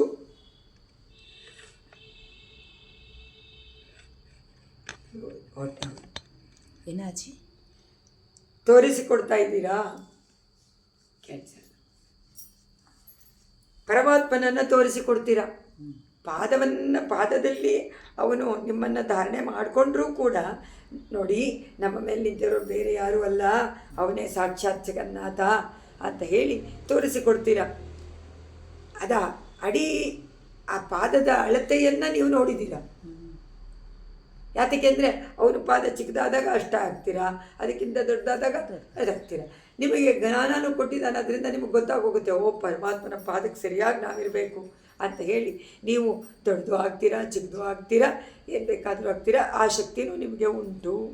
ಅನ್ಯೋನ್ಯ ಸಂಗತಿ ಅಂದರೆ ಒಂದಾಗ್ಬಿಟ್ರೆ ಇನ್ನೊಂದಾಗದೇ ಇದ್ದರೆ ಅದಕ್ಕೆ ಅನ್ಯೋನ್ಯವಾಗಿ ನೀವು ಇಬ್ಬರಾದ್ರೂ ಅನ್ಯೋನ್ಯವಾಗಿ ಉಪಪತ್ತಿ. ದ್ವೇ ಮಣಿಪಾದುಕೆ, 2 ರತ್ನ ಪಾದುಕೆ ಅನ್ಯೋನ್ಯ ಸಂಗತಿ ವಶಾತ್ ಒಂದೊಂದು ಇನ್ನೊಂದಕ್ಕೆ ಕೂಡಿಕೊಂಡಿರೋದ್ರಿಂದ, ಬಿಡದೇ ಇರೋದ್ರಿಂದ ಉಪಪನ್ನ ಚರ್ಯಾಮ್ ಅಂದರೆ ಸಂಚಾರ. ಅದರಿಂದ ಒಂದು ಕಾಲಿಟ್ಟರೆ ಇನ್ನೊಂದು ಕಾಲು ಇಲ್ಲಿರುತ್ತೆ, ಇನ್ನೊಂದು ಕಾಲು ಮುಂದೆ ಹೋಗುತ್ತೆ. ಉಪಪನ್ನ ಚರ್ಯಾಮ್ ಅನುಷ್ಠಾನ ಶ್ರುತಿ ಸ್ಮೃತಿ ಮಹಿ, ವೇದಗಳ ಮತ್ತು ಸ್ಮೃತಿಗಳ ರೂಪವಾದ ಆಜ್ಞಾ. ಓಹೋ, ಈ 2 ಆಜ್ಞೆ ಮಾಡುತ್ತಲ್ವ, ಸತ್ಯಂಬದ ಧರ್ಮಂಚರ ಸ್ವಾಧ್ಯಾಯ ಪ್ರವಚನ ಅಂತೆಲ್ಲ ಹೇಳುತ್ತೆ. ಅದನ್ನು ಮಾಡಿ ಅಂತ ಅನುಷ್ಠಾನ, ಅದಕ್ಕೆ ತಕ್ಕಂತೆ ಅನುಷ್ಠಾನವನ್ನು ಮಾಡಬೇಕಲ್ವ. ಧರ್ಮವನ್ನು ರಕ್ಷಣೆ ಮಾಡೋಕ್ಕೆ ಧರ್ಮವನ್ನು ಮಾಡ್ತಾ ಇರಬೇಕು. ವೇದಗಳ ಮತ್ತು ಶ್ರುತಿಗಳ ರೂಪವಾದ ಆಜ್ಞಾ ಅಪ್ಪಣೆಯಾಗಿ ಅವತಾರ. ನಾನು ಅನ್ಕೋತೀನಿ ನೀವಿಬ್ಬರು ಒಂದು ವೇದದ ಆಜ್ಞೆ, ಇನ್ನೊಂದು ಸ್ಮೃತಿಯ ಆಜ್ಞೆ, ಶ್ರುತಿ ಸ್ಮೃತಿಯ ಆಜ್ಞೆ. ನೀವು ಆಜ್ಞೆಯಂತೆ ನಡೆದು ನಮಗೂ ಅದನ್ನು ತೋರಿಸ್ತಾ ಇದ್ದೀರ. ನೋಡಿ, ಪರಮಾತ್ಮನಿಗೆ ಸಂತೋಷಕ್ಕೋಸ್ಕರನೇ ನೀವಿರೋದು. ನೀವೆಲ್ಲ ಶೇಷಭೂತರು. ಅದರಿಂದ ಅವನ ಸಂತೋಷಕ್ಕೆ ಅವನ ಆಜ್ಞೆಯನ್ನು ಮೀರದೆ ಕೈಂಕರ್ಯವನ್ನು ಮಾಡಿ ಅಂತ ನಮ್ಗೆ ತಿಳಿಸ್ಕೊಡ್ತಾರೆ. ನಮಃ ಪದ ಅದು ತಿಳ್ಕೊಂಡು ಯಾವಾಗಲೂ ಪರಮಾತ್ಮನಿಗೇ ಕೈಂಕರ್ಯ ಮಾಡ್ತಾ ಇರಬೇಕು. ಅವನ ಸಂತೋಷಕ್ಕಾಗಿಯೇ ನಮ್ಮ ಕರ್ಮ. ಏನು ಮಾಡಿದ್ರು ಪರಮಾತ್ಮನ ಗೊತ್ತಾಗತ್ತಾ ಅವನಿಗೆ ಸಂತೋಷ ಆಯಿತು ಅಂತ? ಗೊತ್ತಾಗುತ್ತೆ. ನಿಮಗೆ ತೃಪ್ತಿ ಉಂಟಾಗತ್ತೆ, ಓ ಮಾಡಿಬಿಟ್ಟೆ ಇವತ್ತು ಅಂತ. ಅದೇ ಪರಮಾತ್ಮನಿಗೆ ಸಂತೋಷ. ಒಳಗಿದಾನೋ ಇಲ್ಲ, ಅವನೇ ತಾನೇ ಪ್ರೇರಣೆ ಮಾಡೋದು. ಹಲವಾರು ಆಚಾರ್ಯರುಗಳು ಶರಣಾಗತಿ ಮಾಡಿದಾಗ ಅವ್ರು ಮಾಡ್ತೀವಿ ನಾವು ಅಂತಾರ. ಇಲ್ಲ, ಪರಮಾತ್ಮ ತಾನಾಗೇ ನಮ್ಮ ಮೂಲಕವಾಗಿ ಈ ಚೇತನನ್ನು ಉದ್ಧಾರ ಮಾಡೋಕ್ಕೆ ಸ್ವೀಕಾರ ಮಾಡ್ತಾ ಇದ್ದಾನೆ ಅಂತ ಅವರು ಅಷ್ಟು ನಂಬಿದ್ದಾರೆ ಭಗವಂತ. ಅವ್ರಿಗೆ ಸ್ವಂತಕ್ಕಾಗಿ ಮಾಡ್ತಾರಾ? ಇಲ್ವಲ್ಲ. ಅದರಿಂದ ದೇವರಿಂದ ಆಚಾರ್ಯರನ್ನು ಮೀರಕ್ಕಾಗೋದಿಲ್ಲ, ಶಿಷ್ಯರು ಮೀರಕ್ಕಾಗೋದಿಲ್ಲ. ಸೊ ಆಚಾರ್ಯರ ಮಧ್ಯೆ ಇದ್ದು ಅವನನ್ನೂ ಹಿಡ್ಕೊಳ್ತಾರೆ, ಶಿಷ್ಯರನ್ನು ಹಿಡ್ಕೊಳ್ತಾರೆ. ಇಬ್ಬರಿಗೆ ಅವರ ಆಜ್ಞೆಯನ್ನು ಪರಿಪಾಲನೆ ಮಾಡ್ತಾರೆ, ಇವರನ್ನು ಆಜ್ಞೆಯನ್ನು ತೋರಿಸಿ ಪರಿಪಾಲನೆ ಮಾಡಿ ಅಂತ ತಿಳಿಸಿಕೊಡ್ತಾರೆ. ಸೊ ಇಬ್ಬರು ಮೀರಕ್ಕಾಗಲ್ಲ, ಅವರ ಆಜ್ಞೆಯನ್ನು ಮೀರಕ್ಕಾಗಲ್ಲ. ಅದರಿಂದ ಆಚಾರ್ಯರ ಆದೇಶವನ್ನು, ಉಪದೇಶವನ್ನು, ಆಜ್ಞೆಯನ್ನು ಶಿಷ್ಯರು ಮೀರಬಾರ್ದು. ಶಿಷ್ಯರು ಮೀರಬಾರ್ದ್ರೆ ಇಬ್ಬರಿಗೆ ಕೋಪ. ಒಂದು ಆಚಾರ್ಯರಿಗೆ, ಇನ್ನೊಂದು ಪರಮಾತ್ಮನಿಗೆ. ಸೊ ಇವಾಗ ಏನಾಯಿತು ಗತಿ? ಅದೋ ಗತಿ. ಅದರಿಂದ ಕೋಪ ಮಾಡಿಸ್ಬಾರ್ದು. ಅದರಿಂದ ಹೇಳಿದಂತೆ ಕೇಳಿ. ಯಾರು? ಆಚಾರ್ಯರೇನು ಹೇಳ್ತಾರೆ ನಮಗೆ? ಇನ್ಮೇಲೆ ಎಲ್ಲ ನಾರಾಯಣನಮ್ಮ உங்களுக்கு ರಕ್ಷಣೆ ಇದೆ. ಆ ರಕ್ಷಕತ್ವವನ್ನು ಮರಿಬೇಡಿ. ಪರಮಾತ್ಮನೇ ಈ ಜೀವಾತ್ಮನನ್ನು ರಕ್ಷಣೆ ಮಾಡೋದು, ಅವನೇ ಆಜ್ಞೆ ಮಾಡೋದು. ಅದರಿಂದ ಅವನ ಆಜ್ಞೆನೇ ಶಾಸ್ತ್ರೋಲ್ಲಂಘನ ಮಾಡಿದರೆ ನಮಗೆ ಕಷ್ಟ. ಅದನ್ನು ತಿಳ್ಕೊಂಡ್ರೆ ಸಾಕು. ಅದರಿಂದ ಧರ್ಮ ಶಾಸ್ತ್ರ ನಂಬಬೇಕು, ನಂಬಿ ಅದನ್ನು ತಿಳ್ಕೊಳ್ಬೇಕು. ಗೊತ್ತಿಲ್ಲ ಅಂತ ಅದಕ್ಕೆ ಕ್ಷಮೆ ಇಲ್ಲ. ಅದರಿಂದ ತಿಳ್ಕೊಂಡು ಮಾಡಬೇಕು. ಒಂದು ಕಾಲ ಆದಮೇಲೆ 12 ವರ್ಷದವರೆಗೂ ಪರವಾಗಿಲ್ಲ, ಆಮೇಲೆ ತಿಳ್ಕೊಬೇಕು. ಅಪ್ಪ ಅಮ್ಮನ ಹತ್ರ ತಿಳ್ಕೊಬೇಕು, ದೊಡ್ಡವ್ರ ಹತ್ರ ತಿಳ್ಕೊಬೇಕು, ಪುರೋಹಿತರ ಹತ್ರ ತಿಳ್ಕೊಬೇಕು, ಬೇರೆಯವ್ರು ಮಾಡೋದನ್ನು ನೋಡಿ ತಿಳ್ಕೊಬೇಕು. ಶಯ್ಯಾದನ ಶಯ್ಯೋ ಮೇಲೆಯಾರ್ ಶೈವನಗಳು ಅಂಡಲ್ಲಿ ಯಾಕೆ 2 ಪದ ಉಪಯೋಗ ಮಾಡೋದು? ಮೇಲೆಯಾರ್ ಶೈವನಗಳು ನೋಡಿ ನೋಡಿ ಕಲ್ತ್ಕೊಳ್ಳಿ. ಅದಕ್ಕೆ ಯಾರ್ಯಾರನ್ನೋ ಕೆಟ್ಟವ್ರನ್ನ ನೋಡಬೇಡಿ. ಆಚಾರ್ಯರ ಸಮಕ್ಷಮದಲ್ಲಿರುವಂಥವ್ರನ್ನ ನೋಡಿ, ಅವರ ಶಿಷ್ಯರನ್ನು ನೋಡಿ ನಾವು ಕಲ್ತ್ಕೊಳ್ಬೇಕು, ಅನುಸರಣೆ ಮಾಡಬೇಕು. ಆಚರತಿ ಶ್ರೇಷ್ಠಾಗ ತತ್ತ ದೇವೈತರೇ ಜನ ಅಂತ ಅವರ ಹಿಂದೆ ಹೊಟ್ಟೋಗ್ಬೇಕು. ಅವಾಗ ತಪ್ಪಾಗೋದಿಲ್ಲ ಅಂತ ಮಾಡಬೇಕು. ಅದನ್ನು ಹೇಳ್ತಾರೆ. ಆಚಾರ್ಯರನ್ನು ಮೀರೋದಿಲ್ಲ, ಶಿಷ್ಯರು ಮೀರಕ್ಕಾಗೋದಿಲ್ಲ. ಇಬ್ಬರ ಆಜ್ಞೆನೂ ಶಿಷ್ಯ ಮೀರಕ್ಕಾಗಲ್ಲ. ಆಚಾರ್ಯರಿಗೆ ಭಗವಂತನ ಆಜ್ಞೆ ಮೀರಕ್ಕಾಗಲ್ಲ, ಅವರ ಆಚಾರ್ಯರ ಆಜ್ಞೆ ಮೀರಕ್ಕಾಗಲ್ಲ. ಅವ್ರಿಗೂ ಉಂಟಿಬ್ರು, ಅವ್ರಿಗೂ ಆಚಾರ್ಯ ಉಂಟು. ಅವರ ಆಚಾರ್ಯರ ಪಾದರಕ್ಷೆನೇ ನಮ್ಮನ್ನು ಕಾಪಾಡೋದು ಅಂತ ಅವರು ಇಟ್ಕೊಂಡ್ಬಿಟ್ಟಿದ್ದಾರೆ ಅಂತ ಹೇಳ್ತಾರೆ. ವಿಶ್ವೋಪಕಾರಂ ಇದರಲ್ಲಿ 13ನೇ ಶ್ಲೋಕ 773. ವಿಶ್ವೋಪಕಾರಮಧಿಕೃತ್ಯ ವಿಹಾರ ಕಾಲೇಶು ಅನ್ಯೋನ್ಯತ ಪ್ರಥಮಮೇವ ಪರಿಸ್ಫುರಂತ್ಯೋಗೋ ದೃಷ್ಟಾಂತಯಂತಿ ವಯೋಗು ಮಣಿಪಾದರಕ್ಷೆ ದಿವ್ಯಂ ತದೇವ ಮಿಥುನಂ ದಿವಿಷನ್ನಿಷೇವ್ಯಂ. ಮಿಥುನಂ ಇದು ಒಂದು ಅಪೃಥಕ್ ಸಿದ್ಧವಾದ ಇಬ್ಬರ ಮಿಥುನ ದಂಪತಿಗಳ ಥರ 2 ಪಾದಕ್ಕೆ. ಅದನ್ನು ಯಾವತ್ತೂ ನಾವು ಬೇರೆ ಮಾಡೋಕ್ಕಾಗೋದಿಲ್ಲ. ಪಾದಯೋಗು ಮಹಾಲಕ್ಷ್ಮಿ ನಾರಾಯಣರು ಯಾವ ರೀತಿಯ ಪೃಥಕ್ ಸಿದ್ಧವಾದ ಒಂದು ದಂಪತಿಗಳ ತತ್ವವೋ ಆ ದಂಪತಿಯಂತೆ ಇವರಿಬ್ಬರೂ ಕೂಡ ಪಾದುಕೆಗಳು, ದೃಷ್ಟಾಂತ. ಅದಕ್ಕೆ ಅವ್ರು ಹೇಳ್ತಾರೆ, ವಿಶ್ವೋಪಕಾರ ಮಾಡೋದಕ್ಕೇನೆ ತಾಯಿ ತಂದೆ ಇರೋದು ಅಲ್ವಾ. ತಾಯಿ ತಂದೆ ಜಗನ್ಮಾತಾ ಜಗನ್ಪಿತ ಇಬ್ಬರು ಏನು ಮಾಡ್ತಾರೆ, ಲೋಕವನ್ನು ಸಂರಕ್ಷಣೆ ಮಾಡ್ತಾರೆ. ಲೋಕದಲ್ಲಿರುವಂಥ ಎಲ್ಲರೂ ಅವರ ಮಕ್ಕಳು ಅಂದಮೇಲೆ ಇವಾಗ ಅರ್ಥ ಆಯ್ತಾರೆ. ಏನು ಅಚಿತ್ತೆಲ್ಲ ಅವರ ಮಕ್ಕಳಲ್ಲ ಅಂತ ಅನ್ಕೋಬೇಡಿ, ಅಚಿತ್ತು ಅವರ ಮಕ್ಕಳೇನು, ಯಾಕಂದರೆ ಅದು ಜೀವಾತ್ಮ, ಜ್ಞಾನವಿಲ್ಲದ್ದು. ಅದರಿಂದ ವಿಶ್ವೋಪಕಾರ ಉಪಕಾರವನ್ನು ಮಾಡಿಕೃತ್ಯ ಅಧಿಕೃತ್ಯ ವಿಹಾರ ಕಾಲ. ಅದಕ್ಕೋಸ್ಕರ ಪರಮಾತ್ಮ ಉದ್ದೇಶದಿಂದ ಸಂಚಾರ ಮಾಡ್ತಾನೆ, ಉತ್ಸವವನ್ನು ಮಾಡ್ಕೊಳ್ತಾನೆ. ಅರ್ಚಾರೂಪದಲ್ಲಿ ಉತ್ಸವವನ್ನು ಮಾಡ್ತಾನೆ, ಆದರೆ ನಮ್ಮ ಜೊತೆಯಲ್ಲೇ ಸಂಚಾರ ಮಾಡ್ತಾ ಇದ್ದಾನೆ. ಜೊತೆಯಲ್ಲೇ ಸಂಚಾರ ಮಾಡಿದೆ. ನೀನೆಲ್ಲಲ್ಲಿ ಓದಿಯೋ ನಿನ್ನನ್ನು ಬಿಡೋದಿಲ್ಲ. ನಿಮ್ಮ ಇದು ಶ್ಯಾಡೋ ಹೇಗಿರುತ್ತೋ ಅದೇ ಥರನೇ ಶ್ಯಾಡೋನ ಬೇರೆ ಮಾಡೋಕ್ಕಾಗುತ್ತಾ ನಿಮ್ಮಿಂದ? ಅದೇ ಥರ ಪರಮಾತ್ಮನನ್ನು ನಿಮ್ಮ ಒಂದೊಂದು ಕಣದಿಂದಲೂ ತೆಗೆದು ಹಾಕೋಕ್ಕಾಗೋದು. ಯಾವಾಗಲೂ ಇದ್ದೇ ಇರ್ತಾನೆ ಪರಮಾತ್ಮ. ಆದರೆ ಅರ್ಚಾವತಾರ ನಮಗೆ ತನ್ನ ಸ್ಥೂಲ ರೂಪವನ್ನು ತೋರಿಸ್ಬೇಕು ಅಂತ. ನಾನು ಏನು ರೂಪವೇನೋ ಹಾಕ್ಕೋತೀನಿ ಅಂತ ಅಷ್ಟೊಂದು ದೇವಗಳಾಗ್ಬಿಟ್ಟಿದ್ದಾನೆ ಪರಮಾತ್ಮ. ನರಸಿಂಹ ಅವತಾರಗಳು ಎಷ್ಟೊಂದು, ಎಲ್ಲ ಅವತಾರವೂ ಒಂದೊಂದು ಪರಮಾತ್ಮನ ರೂಪ. ಯಾತಕ್ಕೆ ಅದನ್ನು ಒಂದು ಅರ್ಚೆಯಲ್ಲಿ ಬಂದ ಪರಮಾತ್ಮ ಅಂದರೆ ಅದಕ್ಕೋಸ್ಕರ. ಎಲ್ಲರೂ ನನ್ನನ್ನು ಹೇಗೆ ತಿಳ್ಕೊಳ್ಳಿ, ನನಗೆ ಆಕಾರ ಇಲ್ಲ ಅಂತಾರೆ, ಆಕಾರ ಇದೆ ಅಂತ ಪೂಜೆ ಮಾಡಲಿ. ಇವಾಗ ಮಾಡ್ತಾರೋ ಇಲ್ವೋ? ಸಾಲಿಗ್ರಾಮ ಮೂರ್ತಿಗೆ ಆಕಾರ ಇಲ್ಲದೆ ಇಲ್ಲ ಅನ್ನೋರು ಕೂಡ ಅದನ್ನು ಪೂಜೆ ಮಾಡೋದಿಲ್ವ? ಒಂದು ಕಲ್ಲನ್ನು ಇಟ್ಕೊಂಡು ಅದಕ್ಕೆ ಕೆತ್ತದ್ರೆ ತಾನೇ ಅದಕ್ಕೆ ಮುಖ ಕಣ್ಣು ಎಲ್ಲ ಬರುತ್ತೆ. ಕೆತ್ತದೇ ಇರುವಂಥ ಸಾಲಿಗ್ರಾಮ ಮೂರ್ತಿಯನ್ನು ಇಟ್ಕೊಂಡಾಗ ಅದಕ್ಕೆ ನಾವೇ ಅದನ್ನು ಭಾವನೆ ಮಾಡ್ಕೋಬೋದಲ್ವ? ಇದು ಗೋಪಾಲ ಸಾಲಿಗ್ರಾಮ, ಇದು ಸುದರ್ಶನ ಸಾಲಿಗ್ರಾಮ, ಇದು ಶಂಖದಂತಿದೆ, ಇದು ಚಕ್ರದಂತಿದೆ. ಅದು ಭಾವನೆಯೇ ಭಕ್ತಿ. ಭಕ್ತಿ ಭಾವ ಅಂತ ಸೇರಿಸಿದ್ದಾರೆ ವಿನ ಬರೀ ಭಾವ ಇಲ್ಲ. ಭಕ್ತಿಗೆ ಭಾವ ಬೇಕು, ಭಾವಕ್ಕೆ ಭಕ್ತಿ ಬೇಕು. ಇಲ್ಲದ್ರೆ ಎರಡು ಪ್ರಯೋಜನ ಇಲ್ಲ. ಜ್ಞಾನಾನುಷ್ಠಾನ ಹೀಗೆ ಒಂದಕ್ಕೊಂದು, ಹಾಗೆ ಭಕ್ತಿ ಭಾವ ಎರಡೂ. ಭಕ್ತಿ ಭಾವ ಅನ್ನೋದು ಒಂದು ವರ್ಡಲ್ಲ, ಭಕ್ತಿ ಬೇರೆ ಭಾವನೆ ಬೇರೆ. ಆದರೆ ಭಕ್ತಿ ಇದ್ರೇ ಭಾವನೆ ಬರುತ್ತೆ, ಭಾವನೆ ಇದ್ದರೆ ಭಕ್ತಿ ಅಧಿಕೃತವಾಗುತ್ತೆ. ಅದಕ್ಕೆ ಅವ್ರು ಹೇಳ್ತಾರೆ ಇಲ್ಲಿ ವಿಶ್ವೋಪಕಾರ ಅಧಿಕೃತ್ಯ ವಿಹಾರ ಕಾಲೇಶು, ಅವರ ವಿಹಾರ ಸಂಚಾರ ಮಾಡುವಂಥ ಕಾಲದಲ್ಲಿ ಅನ್ಯೋನ್ಯತ ಪ್ರಥಮವೇವ ಪರಿಸ್ಫುರಂತ್ಯೋ ಅಂದರೆ ಪ್ರಕಾಶಮಾನವಾಗಿರುವುದು. ಅಂದರೆ ಒಬ್ರಿಗೊಬ್ಬರು ಪ್ರಥಮೇವ ಅಂದರೆ ಪೋಟಾಪೋಟಿ. ಮೊದಲು ಎಡಗಾಲು ಮುಂದೆ ಇಟ್ಟುಬಿಟ್ರೆ ಪರಮಾತ್ಮ, ಬಲಗಾಲು ನನ್ನನ್ನು ಯಾಕೆ ಇಡಲಿಲ್ಲ ಅಂತ ಮುಂದೆ ಹೋಗುತ್ತಂತೆ ಸ್ಪರ್ಧೆ. ನಾನು ಹೋಗ್ತೀನಿ ಇವಾಗ ಮುಂದೆ ಅಂತ. ಸೊ ಇಬ್ಬರು ವಿಹಾರ ಕಾಲದಲ್ಲಿ ಒಂದಕ್ಕೊಂದು ಮುಂದೆ ಮುಂದೆ ಹೋಗುವಂತೆ ಪರಿಸ್ಫುರಂತ್ಯೋ ಹೋಗ್ತಾ ಇರುವಂಥ ನಿಮ್ಮನ್ನು ಯುವಯೋಗೋ ನಿಮಗೆ ದಿವಿಷತ್ ನಿವೇಶಂ, ಬ್ರಹ್ಮಾದಿ ದೇವತೆಗಳೆಲ್ಲ ನಿಮ್ಮನ್ನು ಬಂದು ಸೇವೆ ಮಾಡ್ತಾರೆ, ಸ್ತೋತ್ರ ಮಾಡ್ತಾರೆ. ದಿವ್ಯಂ ತದ್, ಅದಲ್ಲದೆ ದಿವ್ಯಂ ತದ್, ದಿವ್ಯ ಪದಂ ಇದೆಯಲ್ಲ ಅದ್ಯಾವುದು? ಪರಮಪದ. ದಿವ್ಯಂ ಪದಂ ಪರಮಪದ ನಿತ್ಯಲೋಕ.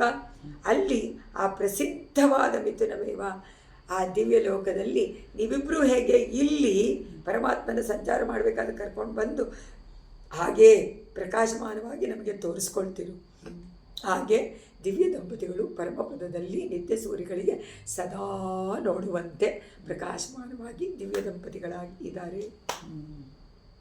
ಎರಡು ವಸ್ತು, ಅದರ ಒಂದೇ ವಸ್ತು ದೃಷ್ಟಾಂತ ಎಂತಿ, ಅದನ್ನು ನಮಗೆ ತೋರಿಸ್ತೀರಾ ಇಲ್ಲಿ ನೀವು ನೋಡಿ. ನಾ ಪರಮಾತ್ಮನನ್ನು ಕರ್ಕೊಂಡು ಬಂದಿದ್ದೀನಿ, ಬೇರೆ ಯಾರೂ ಅಲ್ಲ, ಲಕ್ಷ್ಮೀನಾರಾಯಣರಿವರಿಬ್ಬರು. ಅವರಿಬ್ಬರನ್ನು ಸೇರಿಸಿ ದಿವ್ಯ ದಂಪತಿಗಳನ್ನು ನೀವು ಆಶ್ರಯಿಸಿ. ಒಬ್ರೊಬ್ಬರನ್ನೇ ಆಶ್ರಯಿಸಬೇಡಿ, ಒಬ್ರೊಬ್ರಿಗೆ ಆಶ್ರಯಿಸಬೇಡಿ. ನಾವು ಪೈಪೋಟಿ ಮಾಡಿ ಅದಕ್ಕೋಸ್ಕರನೇ ನಾವು ಮುಂದೆ ಹೋಗ್ತಾ ಇದ್ದೀವಿ. ಪರಿಸ್ಫುರಂತ್ ಇಬ್ಬರನ್ನು ಒಬ್ಬರು ಇರೋದಿಲ್ಲ. ವೈಕುಂಠದಲ್ಲೂ ಲಕ್ಷ್ಮೀನಾರಾಯಣರು ನಿತ್ಯ ಲೋಕದಲ್ಲಿ ನಿತ್ಯ ಸೂರ್ಯಗಳಿಗೆ ದರ್ಶನ ಕೊಡ್ತಾ ಇದ್ದಾರೆ, ಕೈಂಕರ್ಯ ಸ್ವೀಕಾರ ಮಾಡ್ತಾ ಇದ್ದಾರೆ. ನಿತ್ಯರೂ ಕೂಡ ಶೇಷಭೂತರೇನೆ ಅಂತ ನಮಗೆ ಪರಿಸ್ಫುರಂತ್ಯೋ ದೃಷ್ಟಾಯನ ಅಂತ ಅಡಿಗಳು. ಅದರಿಂದ ಏನನ್ನು ತೋರಿಸ್ತಾರೆ? ನಿಮ್ಮನ್ನು ನೋಡಿದರೆ ಜಗತ್ತನ್ನು ಸಂರಕ್ಷಣೆ ಮಾಡೋಕ್ಕೆ ಮಹಾಲಕ್ಷ್ಮಿ ನಾ ಮುಂದು ಅಂತ ಅವಳು ಬರ್ತಾಳೆ. ನಾರಾಯಣ ನಿನಗಿಂತ ಮುಂಚೆ ನಾ ಹೋಗ್ತೀನಿ ಅಂತ ಹೋಗ್ತಾನೆ. ಅದರಿಂದ ಇಬ್ಬರು ಏನನ್ನು ತೋರಿಸ್ತಾರೆ? ಲಕ್ಷ್ಮೀನಾರಾಯಣರು ನಮ್ಮ ರಕ್ಷಕರು. ಅವರು ಪೈಪೋಟಿಯಿಂದ ನಾ ಮುಂದು ತಾ ಮುಂದು ಅಂತ ನಮ್ಮನ್ನು ರಕ್ಷಣೆ ಮಾಡೋದಕ್ಕೋಸ್ಕರ ಅವರು ಎಷ್ಟು ಪ್ರಯತ್ನ ಪಡ್ತಾ ಇದ್ದಾರೆ. ಆದರೆ ನಮ್ಮ ಪ್ರಯತ್ನ ಏನು ಅಂದರೆ ಆಸೆ ಪಡಬೇಕು, ಒತ್ಕೊಳ್ಬೇಕು. ಅವನೇ ರಕ್ಷಕ, ಶ್ರೀಯಪ್ಪತಿಯಾದ ಶ್ರೀಮನ್ನಾರಾಯಣನೇ ರಕ್ಷಕ, ಅವನೇ ಪರೈತರುವಾನ್, ಅವನೇ ನಮ್ಮನ್ನು ರಕ್ಷಣೆ ಮಾಡ್ತಾನೆ ಅಂತ ಏಕಾರವನ್ನು ತೋರಿಸಿ ಅವನೊಬ್ಬನನ್ನೇ ಅಂತ ನೀವು ನಂಬಿಬಿಟ್ರೆ ಮಹಾಲಕ್ಷ್ಮಿ ಮುಂದೆ ಬರ್ತಾಳೆ, ನಾರಾಯಣ ನಾ ಹೋಗ್ತೀನಿ ಅಂತಾನೆ. ಇಬ್ಬರು ಪ್ರತಿಸ್ಪರ್ಧಿಗಳಾಗಿ ನಮ್ಮನ್ನು ರಕ್ಷಣೆ ಮಾಡೋದಕ್ಕೆ ಬರ್ತಾರೆ ಅಂತ ನೀವು ತೋರಿಸ್ತಾ ಇದ್ದೀರಾ ಸಂಚಾರ ಕಾಲದಲ್ಲಿ. 774 ದ್ವಾವೇವ ಯತ್ರ ಚರಣೋ ಪರಮಸ್ಯ ಪುಂಸಗ ತತ್ರ ದ್ವಿಧಾ ಸ್ಥಿತವತಿ ಮಣಿಪಾದುಕೆ ತ್ವಂ ಯತ್ರೈವ ದರ್ಶಯತಿ ದೇವಿ ಸಹಸ್ರಪಾತ್ವಂ ತತ್ರಾಪಿ ನೂನಮಸಿ ದರ್ಶಿತಾವದಾತ್ಮ. ಇದು ಈಗ ಪರಮಾತ್ಮನಿಗೆ ಎರಡೇ ಪಾದನ, ಸಹಸ್ರಾಕ್ಷ ಸಹಸ್ರಪಾದ. ಆದರೆ ಪರಸ್ಯ ಪುಂಸ ಪರಮಪುರುಷನಿಗೆ ನೀನು ಎರಡಾಗಿದೆಯ. ನಮಗೇನಂತ ತೋರಿಸ್ತಾಳೆ ಇಲ್ಲಿ ಪಾದುಕಾದೇವಿ? ಎರಡಾಗಿ ತೋರಿಸ್ತಾಳಲ್ಲ. ಆದರೆ ಪರಮಾತ್ಮ ಎಷ್ಟಿದ್ದಾನೆ? ಅನಂತ. ನೀನು ಸಾವಿರವಾಗಿರ್ತೀಯ. ಹೇಗೆ ಅವನು 1000ನೋ 1000 ಕಣ್ಣು 1000 ಇದೋ ಪುರುಷ ಸೂಕ್ತ ಹೇಳುವಂತೆ. ಆದರೆ ದೇವಾಲಯದಲ್ಲಿ ಪರಮಾತ್ಮ ಎರಡೇ ಪಾದದಿಂದ ನಮಗೆ ದರ್ಶನ ಕೊಡೋದ್ರಿಂದ ನೀನು ಎರಡೇ ಆಗಿದೆಯಾ, ನೀನು ಬೇಕಾದರೆ ಎಷ್ಟಾದರೂ ಆಗ್ತೀಯಾ ಅಂತ ಇಲ್ಲಿ ಎರಡಾಗಿರೋದಕ್ಕೆ ಕಾರಣವನ್ನು ಹುಡುಕಿದ್ದಾರೆ. ಕಾರಣ ಹುಡುಕಿ ಯಾಕೆಂತಂದರೆ ಪರಮಾತ್ಮ ಎಲ್ಲರಲ್ಲೂ ಇದ್ದಾನೆ ಅಂದಮೇಲೆ ಪಾದುಕೆ ಇಲ್ಲದೇ ಇಲ್ಲ. ಸೊ ನೀವು ಎಲ್ಲರಲ್ಲೂ ನೋಡಬೇಕಾದ್ರೂ ಪಾದುಕೆಯನ್ನು ನೋಡಿ, ಬಿಟ್ಟುಬಿಡಬೇಡಿ. ಹೇಗೆ ಆ ಶರಣಾಗತಿ ಆಚಾರ್ಯರಲ್ಲಿ ಮಾಡಿದ ಮೇಲೆ ಆಚಾರ್ಯರನ್ನು ನೋಡಿದ್ರೆ ಪರಮಾತ್ಮನನ್ನು ನೋಡಿದಂತೇನೋ ಆ ಥರ. ಅದಕ್ಕೋಸ್ಕರ ಆಚಾರ್ಯ ದೇವರು ಆಚಾರ್ಯನ ನೋಡಿದ ತಕ್ಷಣ ಅವರ ಪಾದುಕೆಯನ್ನು ನೋಡಿದ ತಕ್ಷಣ ಅವ್ರು ಜ್ಞಾಪಕ ಬರ್ತಾರೆ. ಅವರನ್ನು ನೋಡಿದ ತಕ್ಷಣ ಪಾದುಕೆ ಪರಮಾತ್ಮ. ಅವರಿಬ್ಬರೂ ಯಾರು? ಲಕ್ಷ್ಮೀನಾರಾಯಣ. ಸೊ ಅದರಿಂದ ಶ್ರೀಯಪ್ಪತಿತ್ವ ಎಲ್ಲೂ ಬಿಟ್ಟಿಲ್ಲ. ತನ್ನ ಪಾದಗಳಿಂದಲೂ ತೋರಿಸ್ತಾ ಇದ್ದಾನೆ ಪರಮಾತ್ಮ. ನಾವಿಬ್ಬರೂ ಸೇರಿ ನಿಮಗೆ ನಿಮ್ಮ ಇದು ಅಂತ ಹೇಳ್ತಾರೆ, ಮಾತಾಪಿತ ಇಷ್ಟು ಬದೆ ಅದನ್ನೇ ಇಲ್ಲಿ ತೋರಿಸಿಕೊಡ್ತಾರೆ. ದ್ವಾವೇವ ಯತ್ರ ಚರಣವು ಪರಮಸ್ಯ ಪುಂಸಃ. ಚರಣವು ಪಾದಗಳು ದ್ವಾಯೇವ ಎರಡೇ ತಾನೇ ಕಾಣಿಸುತ್ತೆ ಇಲ್ಲಿ. ಎರಡನೇ ತತ್ರ ಅಲ್ಲಿ ದ್ವಿಧ ಎರಡಾಗಿ ಸ್ಥಿತವತಿ. ಯಾವಾಗ ಪರಮಾತ್ಮ ಎರಡೇ ಪಾದದಲ್ಲಿ, ನೀನು ಎರಡೇ ಪಾದಕ್ಕೆ ಆಗೇ ಇರಬೇಕು. ನೀವಿಬ್ಬರು 1000 ಆಗೋಕ್ಕಾಗೋದಿಲ್ಲ. ಆದರೆ ಪರಮಾತ್ಮ ಸಹಸ್ರಪಾತ್ತು ಏವ 1000 ಕಾಲುಗಳು ಅಂತ ಹೇಳ್ತಾರೆ. 1006 ಅಂದರೆ ಎಲ್ಲರ ಕರಣಗಳು ಅವನೇ ತಾನೆ.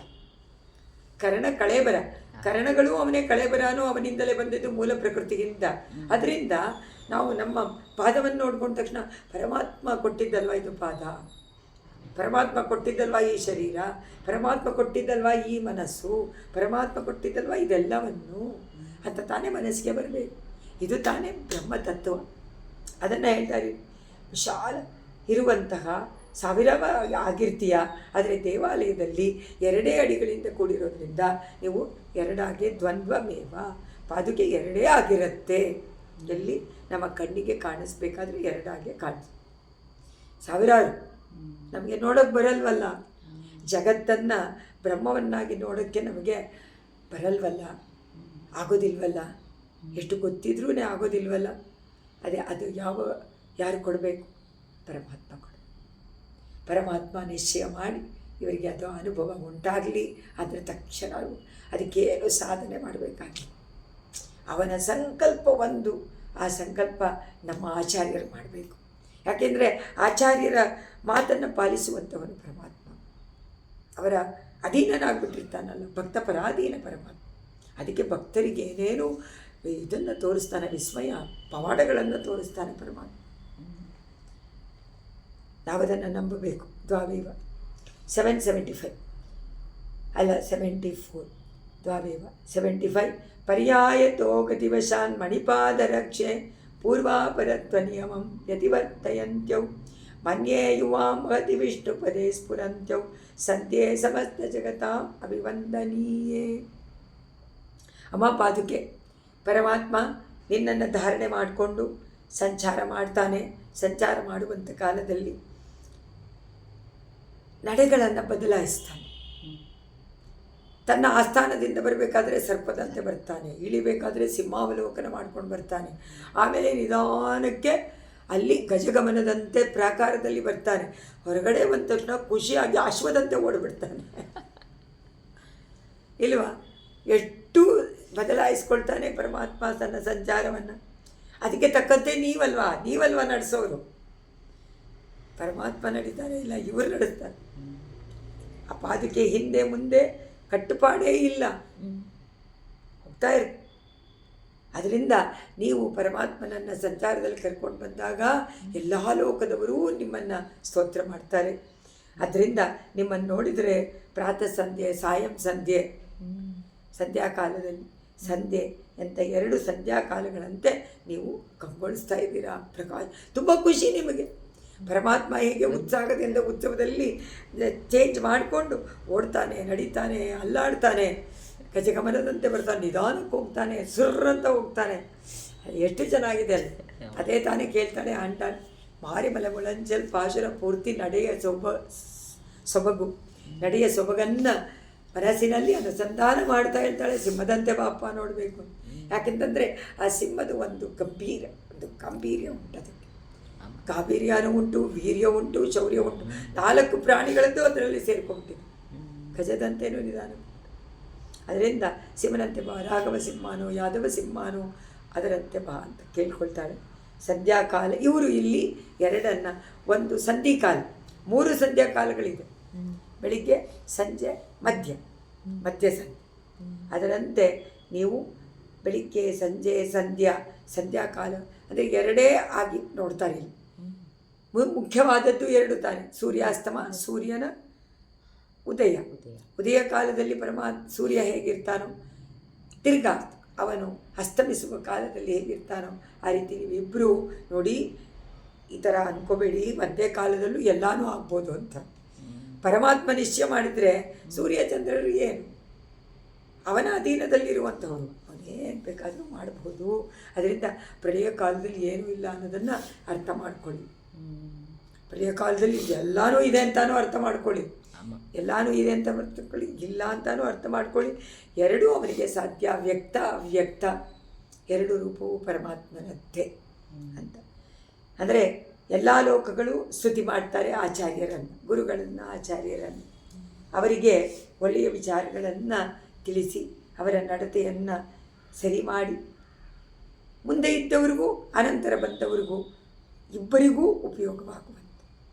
ಮುಂದೆ ಇದ್ದ ಆಚಾರ್ಯರು ಅವರನ್ನೂ ಅವರು ಸ್ತುತಿ ಮಾಡ್ತಾರೆ, ಮುಂದೆ ಅವರಿಗೆ ಅವರ ವಿಚಾರವನ್ನು ತಿಳಿಸಿಕೊಟ್ಟು ಹೀಗಿರಬೇಕು ಅಂತ ಹೇಳಿಕೊಡ್ತಾರೆ. ಅವರ ಆಚಾರ್ಯರನ್ನು ನೋಡಿದ್ದಾರೆ, ಅವರು ಅದನ್ನೆಲ್ಲ ಅನುಷ್ಠಾನಕ್ಕೆ ತಗೊಂಡು ಬಂದಿದ್ದಾರೆ. ಅದರಿಂದ ನಮ್ಮ ಆಚಾರ್ಯರು ಹೀಗಿದ್ರು ಅಂತ ಹೇಳಿ ತಾವಿಲ್ವೇನೋ ಅನ್ನುವಂತೆ ನಾಟಕ.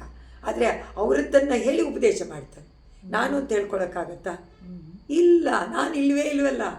ಅದರಿಂದ ನಮ್ಮ ಆಚಾರ್ಯರು ಹೀಗೆ ಮಾಡ್ತಾಯಿದ್ರು, ನಮ್ಮ ಆಚಾರ್ಯರು ಹೀಗೆ ಇದ್ದರು, ಅವ್ರಿಗೆ ಯಾರಲ್ಲೂ ಏನೂ ಭೇದ ಭಾವ ಇರಲಿಲ್ಲ, ಯಾವಾಗಲೂ ನಗ್ನಗ್ತಾ ಇರ್ತಾಯಿದ್ರು, ಶಾಂತವಾಗಿರ್ತಾಯಿದ್ರು, ಕೊಬ್ಬಿಸ್ಕೊಳ್ತಾ ಇರಲಿಲ್ಲ ಅಂತೆಲ್ಲ ಹೇಳೋದೇನಕ್ಕೆ ಅಲ್ವಾ? ಆ ಥರ ಇರಬೇಕು ಅಂತ. ನೀವಿದ್ದೀರಾ ಅಂತ ಕೇಳಿದ್ರೆ ಅವ್ರು ಆಗ್ಬಿಡ್ತಾರಲ್ಲ. ಆಚಾರ್ಯನನ್ನು ಉಪಾಸನೆ ಮಾಡಿದರೆ ಶಿಷ್ಯಾಚಾರ್ಯನಂತೆ ಆಗ್ತಾನೆ. ಉಪಾಸನೆ ಸದಾ ಕಾಲ ನೆನೆಸ್ಕೊಂಡು ಸದಾ ಜಪೇ, ಸದಾ ನಮೇ, ಸದಾ ಸ್ಮರೆ ಹೇಳ್ತಾರೋ. ಆ ಥರ ಸಂಧ್ಯಾಕಾಲಗಳಾಗಿದ್ದೀರಾ ಅಂತ ಹೇಳಿ ಆ ಪಾದುಕೆಯನ್ನು ಸ್ತೋತ್ರ ಮಾಡಿದ್ದಾರೆ. ನೆಕ್ಸ್ಟ್ 16ನೇ ಶ್ಲೋಕ 776. ಅಶ್ರಾಂತ ಸಂಚರಣ ಯೋಗೋ ನಿಜ ಸಂಪ್ರಯೋಗ ಅಮ್ಲಾನತಾಂ ಚರಣ ಪಂಕಜಯೋತಿ ಸಂಧ್ಯೌ ಮಾನ್ಯೇ ಯುವಾ ಮೃಗುಪತೇರ್ಮಣಿಪಾದರಕ್ಷೆ ವಿದ್ಯೆ ಬಲಾಮತಿ ಬಲಾಂ ಚ ವಿಚಿಂತೆಯಾಮಿ. ಇವರಿಗೆ ರಾಮಾಯಣ ಜ್ಞಾಪಕ ಬಂದ್ಬಿಡ್ತು ಸ್ವಾಮಿ ದೇಶಿಕರಿಗೆ. ವಿದ್ಯೆ ಬಲಾಮತಿ ಬಲಾಂ, ಬಲ ಅತಿ ಬಲ ಎನ್ನುವಂಥ ಎರಡು ವಿದ್ಯೆಯನ್ನು ವಿಶ್ವಾಮಿತ್ರರು ರಾಮನಿಗೆ ಉಪದೇಶ ಮಾಡ್ತಾರೆ, ರಾಮಲಕ್ಷ್ಮಣರಿಗೆ. ಅದನ್ನು ಜ್ಞಾಪಿಸ್ಕೊಂಡ್ರು ಇಲ್ಲಿ ರಾಮಾವತಾರದಲ್ಲಿ. ವಿಶ್ವಾಮಿತ್ರರು ಕರ್ಕೊಂಡು ಹೋದಾಗ ಆಶ್ರಮಕ್ಕೆ ನಡಿಗೆಯಲ್ಲಿ ನಡ್ಕೊಂಡು ಹೋಗ್ತಾ ಇದ್ದಾರೆ ರಾಜಕುಮಾರರು ವಿಶ್ವಾಮಿತ್ರರನ್ನ ಹಿಂದೆ ಅನುಸರಣೆ ಮಾಡ್ತಾ ಇದ್ದಾರೆ. ಅವರನ್ನೇ ನಡ್ಕೊಂಡು ಹೋಗ್ತಾ ಇದ್ದಾರೆ ಇಬ್ಬರು ಮಕ್ಕಳು. ಆಗ ತುಂಬ ಶ್ರಮವಾಗತ್ತೆ ಅಲ್ವಾ ಅವರಿಗೆ, ತುಂಬ ಶ್ರಮವಾಗತ್ತೆ ಅಂತ ಬಲ ಅತಿಬಲ ಮುಂದಕ್ಕಿನ್ನೂ ಇದೆಯಲ್ಲ, ಮುಂದಕ್ಕಿನ್ನೂ ಬೇಕಾದಷ್ಟು ರಾಮನಿಗೆ ಕರ್ತವ್ಯ ಇದೆ. ಅದಕ್ಕಿಂತ ಎರಡು ವಿದ್ಯೆಗಳನ್ನು ಅವರು ಉಪದೇಶ ಮಾಡಿದರು. ಒಂದು ಆಯಾಸ ಆಗದೆ ಇರುವಂಥದ್ದು, ಇಂದು ಬಾಯಾರಿಕೆ ಹಸಿವು ಆಗದೆ ಇರುವಂಥದ್ದು. ಎರಡು ನಮಗೊತ್ತು ಕೊಟ್ಟಿದ್ರೆ ಎಷ್ಟು ಚೆನ್ನಾಗಿರೋದು. ಅಲ್ಲಿ ಸುಮ್ಮನೆ ಹೇಳಿಬಿಟ್ಟಿದ್ದಾರೆ ಅಷ್ಟೇ ವಿದ್ಯಾ ಬಲ ಮತಿ ಬಲ ಮತ್ತು. ಆದರೆ ಆಚಾರ್ಯ ಉಪಾಸನೆ ಮಾಡಿದರೆ ಅದು ಅರ್ಥ ಆಗುತ್ತೆ. ಶಕ್ತಿ ಎಲ್ಲಿಂದ ಬರುತ್ತೆ? ಎಷ್ಟೋ ಜನ ಫುಲ್ ಭಗವಂತನ ಕೈಂಕರ್ಯ ಆಚಾರ್ಯ ಕೈಂಕರ್ಯ ಮಾಡಬೇಕಾದ್ರೆ ಅವ್ರಿಗೆ ಹಸಿವೇ ಇಲ್ಲ, ಬಾಯಾರಿಕೆನೂ ಇಲ್ಲ. ಯಾಕೆಂತಂದರೆ ಹೋಗೋಂಗಿಲ್ಲ, ಕುಡಿಯೋಂಗಿಲ್ಲ, ಊಟ ಮಾಡೋಂಗಿಲ್ಲ ಅವರಿಗೆ ಆಗೋವರೆಗೂ ಆಚಾರ್ಯರಿಗೆ.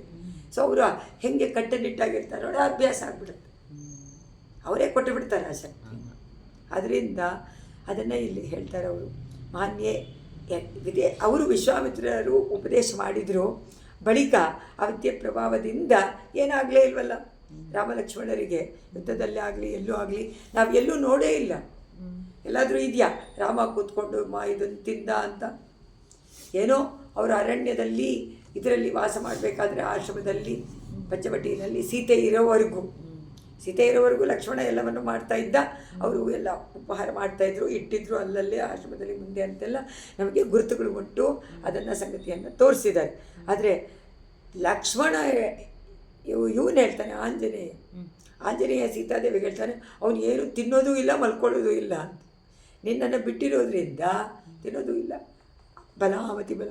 ನಮಗನ್ಸುತ್ತೆ ಇದು ಪರಮಾತ್ಮ ಅಲ್ವಾ, ಅವನೇ ಅದು, ಅವನಿಗೆ ಯಾಕೆ ಉಪದೇಶ ಮಾಡಿದರು? ಅವನು ಯಾವಾಗಲೂ ದಶರಥಾತ್ಮಜಮಂತ ಮನುಷ್ಯನಾಗಿ ಅವತಾರ ಮಾಡಿದಾಗ ಮನುಷ್ಯನಾಗೇ ಬಿಹೇವ್ ಮಾಡಬೇಕು ಅಂತ ತೀರ್ಮಾನ ಮಾಡಿಕೊಂಡಿದ್ದ ಅಲ್ವ. ನಾನು ದೈವ ಅಂತ ತೋರಿಸ್ಬಿಟ್ರೆ ಅದೇನು ಪ್ರಯೋಜನ ಇಲ್ಲ, ತೋರಿಸಲ್ಲ. ಪರಮಾತ್ಮ ಆದರೆ ಯಾವತ್ತಿಗೂ ಅದನ್ನು ತೋರಿಸೋದಿಲ್ಲ, ಅತಿಮಾನುಷತ್ವವನ್ನು ತೋರಿಸೋದಿಲ್ಲ. ಅದರಿಂದ ಹಾಗೇ ಇದ್ದ ಅಂತ ರಾಮಾಯಣದಲ್ಲಿ ಹೇಳಿದೆ, ಅವರಿಗೆ ಆಗಲೇ ಇಲ್ಲ ಅಂತ. ಅದರಂತೆ ದೇವರು ಸಂಚಾರ ಕಾಲದಲ್ಲೆಲ್ಲ ನಿಮ್ಮಿಬ್ಬರಿಗೂ ಅವರಿಗೆ ಶ್ರಮವಾಗದಂತೆ ಮಾಡೋದ್ರಿಂದ ನಿಮ್ಮನ್ನು ನಾನು ಬಲ ಅತಿಬಲ ಅಂತ ಅಂದ್ಕೊಳ್ತೀನಿ. ಇಲ್ಲಿ ಅರ್ಚಾರೂಪದಲ್ಲಿ ಪರಮಾತ್ಮನನ್ನು ಸಂಚಾರಕ್ಕೆ ಅವಾಗವಾಗಲೇ ಕರ್ಕೊಂಡು ಬರ್ತಾ ಇರ್ತೀರ.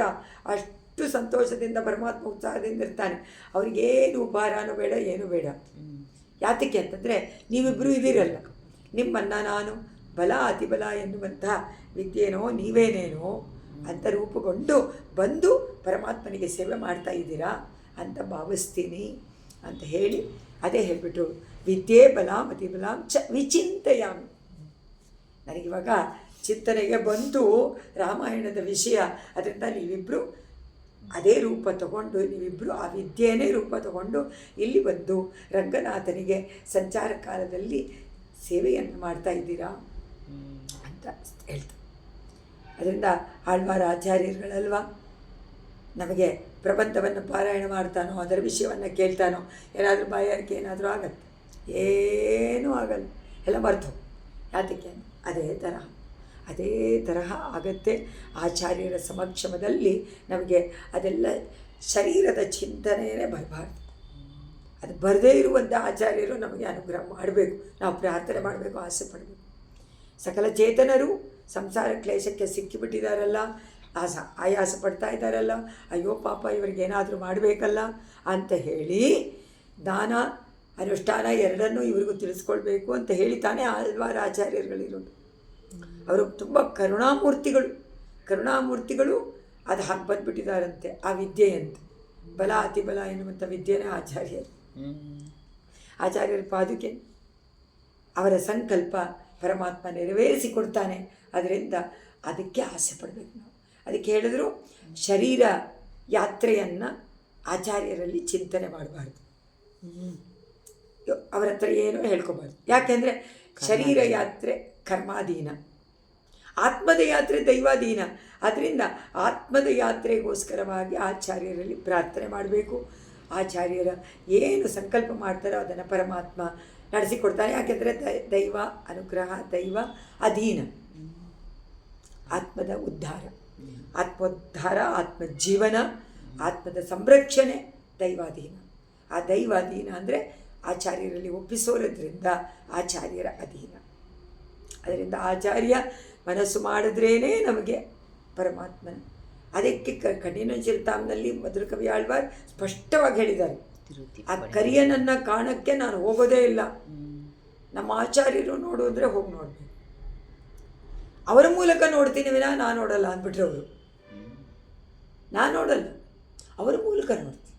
ಅದಕ್ಕೆ ಮಂಗಳಾಶಾಸನ. ನಾನು ನನ್ನ ಕಣ್ಣಿನಿಂದ ಆ ಕರಿಯನನ್ನು ನೋಡೋದಿಲ್ಲ. ಕಟ್ಟುಣ್ಣ ಪಡೆಯ ಪೆರುಮಾಯ ನನಗೆ ಬೇಡ. ನನಗೆ ಯಾರು ಬೇಕು? ಯಾರಿಂದ ಕಟ್ಟಿಸ್ಕೊಳ್ತಾನೋ ಅವ್ರು ಬೇಕು, ಅವರಿಗೆ ತಾನೇ ಅಧೀನ. ಅದರಿಂದ ಯಶೋದೆಯಂತೆ ಆಚಾರ್ಯರು ಕೃಷ್ಣ ಕಟ್ಟಿಸಿಕೊಂಡೋ ಇಲ್ವೋ ಯಶೋದೆ, ಹಾಗೆ ಭಕ್ತಿ ಎನ್ನುವಂತಹ ಹಂಗದಿಂದ ಕಟ್ಟಿಸ್ಕೊಳ್ತಾನೆ ಭಕ್ತರಿಂದ. ಅದರಿಂದ ಭಕ್ತರು ಆಚಾರ್ಯರು ಸದಾ ಅವನನ್ನು ಚಿಂತನೆ ಮಾಡ್ತಾ ಕಟ್ಟಾಕೊಂಡಿರ್ತಾರೆ. ಅದರಿಂದ ಅವ್ರು ಏನು ಹೇಳಿದ್ರು ಅದು ನಡೆದುಬಿಡುತ್ತೆ. ನಾವು ಅಂತೀವಿ ಅಲ್ವಾ, ಅವ್ರು ಹೇಳಿದ್ರೆ ಆಗ್ಬಿಡುತ್ತೆ ಅಂತ. ಅದಕ್ಕೆ ಹೇಳಿ ಹೇಳಿ ಅಂತೀವಿ. ಅದಕ್ಕೆ ಇನ್ನೊಂದು ಹೇಳ್ತಾರೆ, ನಾಲ್ಗೆಯಲ್ಲಿ ಮಚ್ಚೆ ಇದೆಯಾ ರೀ ನಿಮಗೆ? ಮಚ್ಚೆ ಅಂದರೆ ಪರಮಾತ್ಮನ ಶ್ರೀವತ್ಸ ಚಿಹ್ನೆ. ಈಗ ಅಂತರ್ಮೋಗಾತ್ ಅವಿದಿತವತ್ತಾಂ ಆತ್ಮತತ್ವಂ ಯಥಾವತ್ ಪದ್ಯಾಮಿತ್ತಂ ಪರಿಚಿತವತಾಂ ಪಾದುಕೆ ಪಾಪಲೋಕ್ಯಾಂ ನಿತ್ಯಂ ಭಕ್ತೇರನುಗುಣತೆಯಾ ನಾಥಪಾದಂ ಭಜಂತ್ಯೌ ನಿಷ್ಠೆ ಸಾಕ್ಷಾತ್ ಸ್ವಯಂ ಯುವಾಂ ಜ್ಞಾನ ಕರ್ಮಾತ್ಮಿಕೇನ. ನೀವಿಬ್ಬರು ಯುವಕರು. ಆತ್ಮತತ್ವಂ ಜೀವಾತ್ಮ, ಪರಮಾತ್ಮ ತತ್ವ. ಮೊದಲನೇ ಹೇಳ್ಬಿಡ್ತಾರೆ ಅಕಾರ ಉಕಾರ ಅಂತ. ಅಕಾರ ಪರಮಾತ್ಮ, ಮಕಾರ ಜೀವಾತ್ಮ. ಎರಡು ಆತ್ಮತತ್ವ, ಪರಮಾತ್ಮ ತತ್ವ, ಜೀವಾತ್ಮ ತತ್ವ. ಅದರ ಯಥಾವತ್ ಜ್ಞಾನ ಹೇಗಿದೆಯೋ ಹಾಗೆ ತಿಳ್ಕೊಳ್ಳುವಂತಹ ಜ್ಞಾನ, ತಿಳುವಳಿಕೆ ನಮಗೆ ಬೇಕು. ಜೀವಾತ್ಮ ಸ್ವರೂಪ ಏನು, ಪರಮಾತ್ಮ ಸ್ವರೂಪ ಏನು ಅನ್ನುವಂತಹ ಯಥಾತ್ಮ ಜ್ಞಾನ ನಮಗೆ ಉಂಟಾಗಬೇಕು. ಯಥಾವತ್ ಅಂದ್ರೇನು? ನಿಜರೂಪ, ಸಾಕ್ಷಾತ್ತಾಗಿ. ಅವಿದಿತವತ, ನೀವಿಬ್ಬರು ತಿಳ್ಕೊಂಬಿಟ್ಟಿದ್ದೀರ ತತ್ವವನ್ನು. ಇತ್ತಂ, ಈಗ ನಡೆಯುತ್ತಿರುವಂತೆ ಪಾಪಲೋಕ್ಯ. ಆದರೆ ಈಗ ಇಲ್ಲಿ ಪರಮಾತ್ಮನ ಸೇವೆಗೋಸ್ಕರ ಬಂದಿದ್ದೀರ. ಇಲ್ಲಿ ಈ ಲೋಕ ಇದೆಯಲ್ಲ, ಈ ಲೋಕದಲ್ಲಿ ಕರ್ಮವನ್ನು ಮಾಡ್ತೀವಿ ನಾವು. ಕರ್ಮದಿಂದ ಪಾಪ ಪುಣ್ಯ ಬರುತ್ತೆ. ಪಾಪವನ್ನು ಅನಿಸಿಕೆ ನರಕ ಲೋಕ ಸಿಕ್ಕೇ ಸಿಗ. ಪದ್ಯಾಂ ಪಾಪಲೋಕ್ಯಾಂ ಪದ್ಯಾಂ. ಪಾಪಲೋಕ ಯಾವುದು? ನರಕಲೋಕ. ನರಕಲೋಕಕ್ಕೆ ದಾರಿ ಯಾವುದು? ಕರ್ಮ. ಕರ್ಮಗಳೇ ತಾನೆ ನಮ್ಮ ನರಕಲೋಕಕ್ಕೆ ಕರ್ಕೊಂಡು ಹೋಗಿ ಆ ಮಾರ್ಗವನ್ನು ಪರಿಚಯ ಮಾಡಿಕೊಡೋದು. ನೋಡಿ, ನರಕಲೋಕ ಪಾದಕ್ಕೆ ಹೋಗಬೇಡಿ ಅಂತ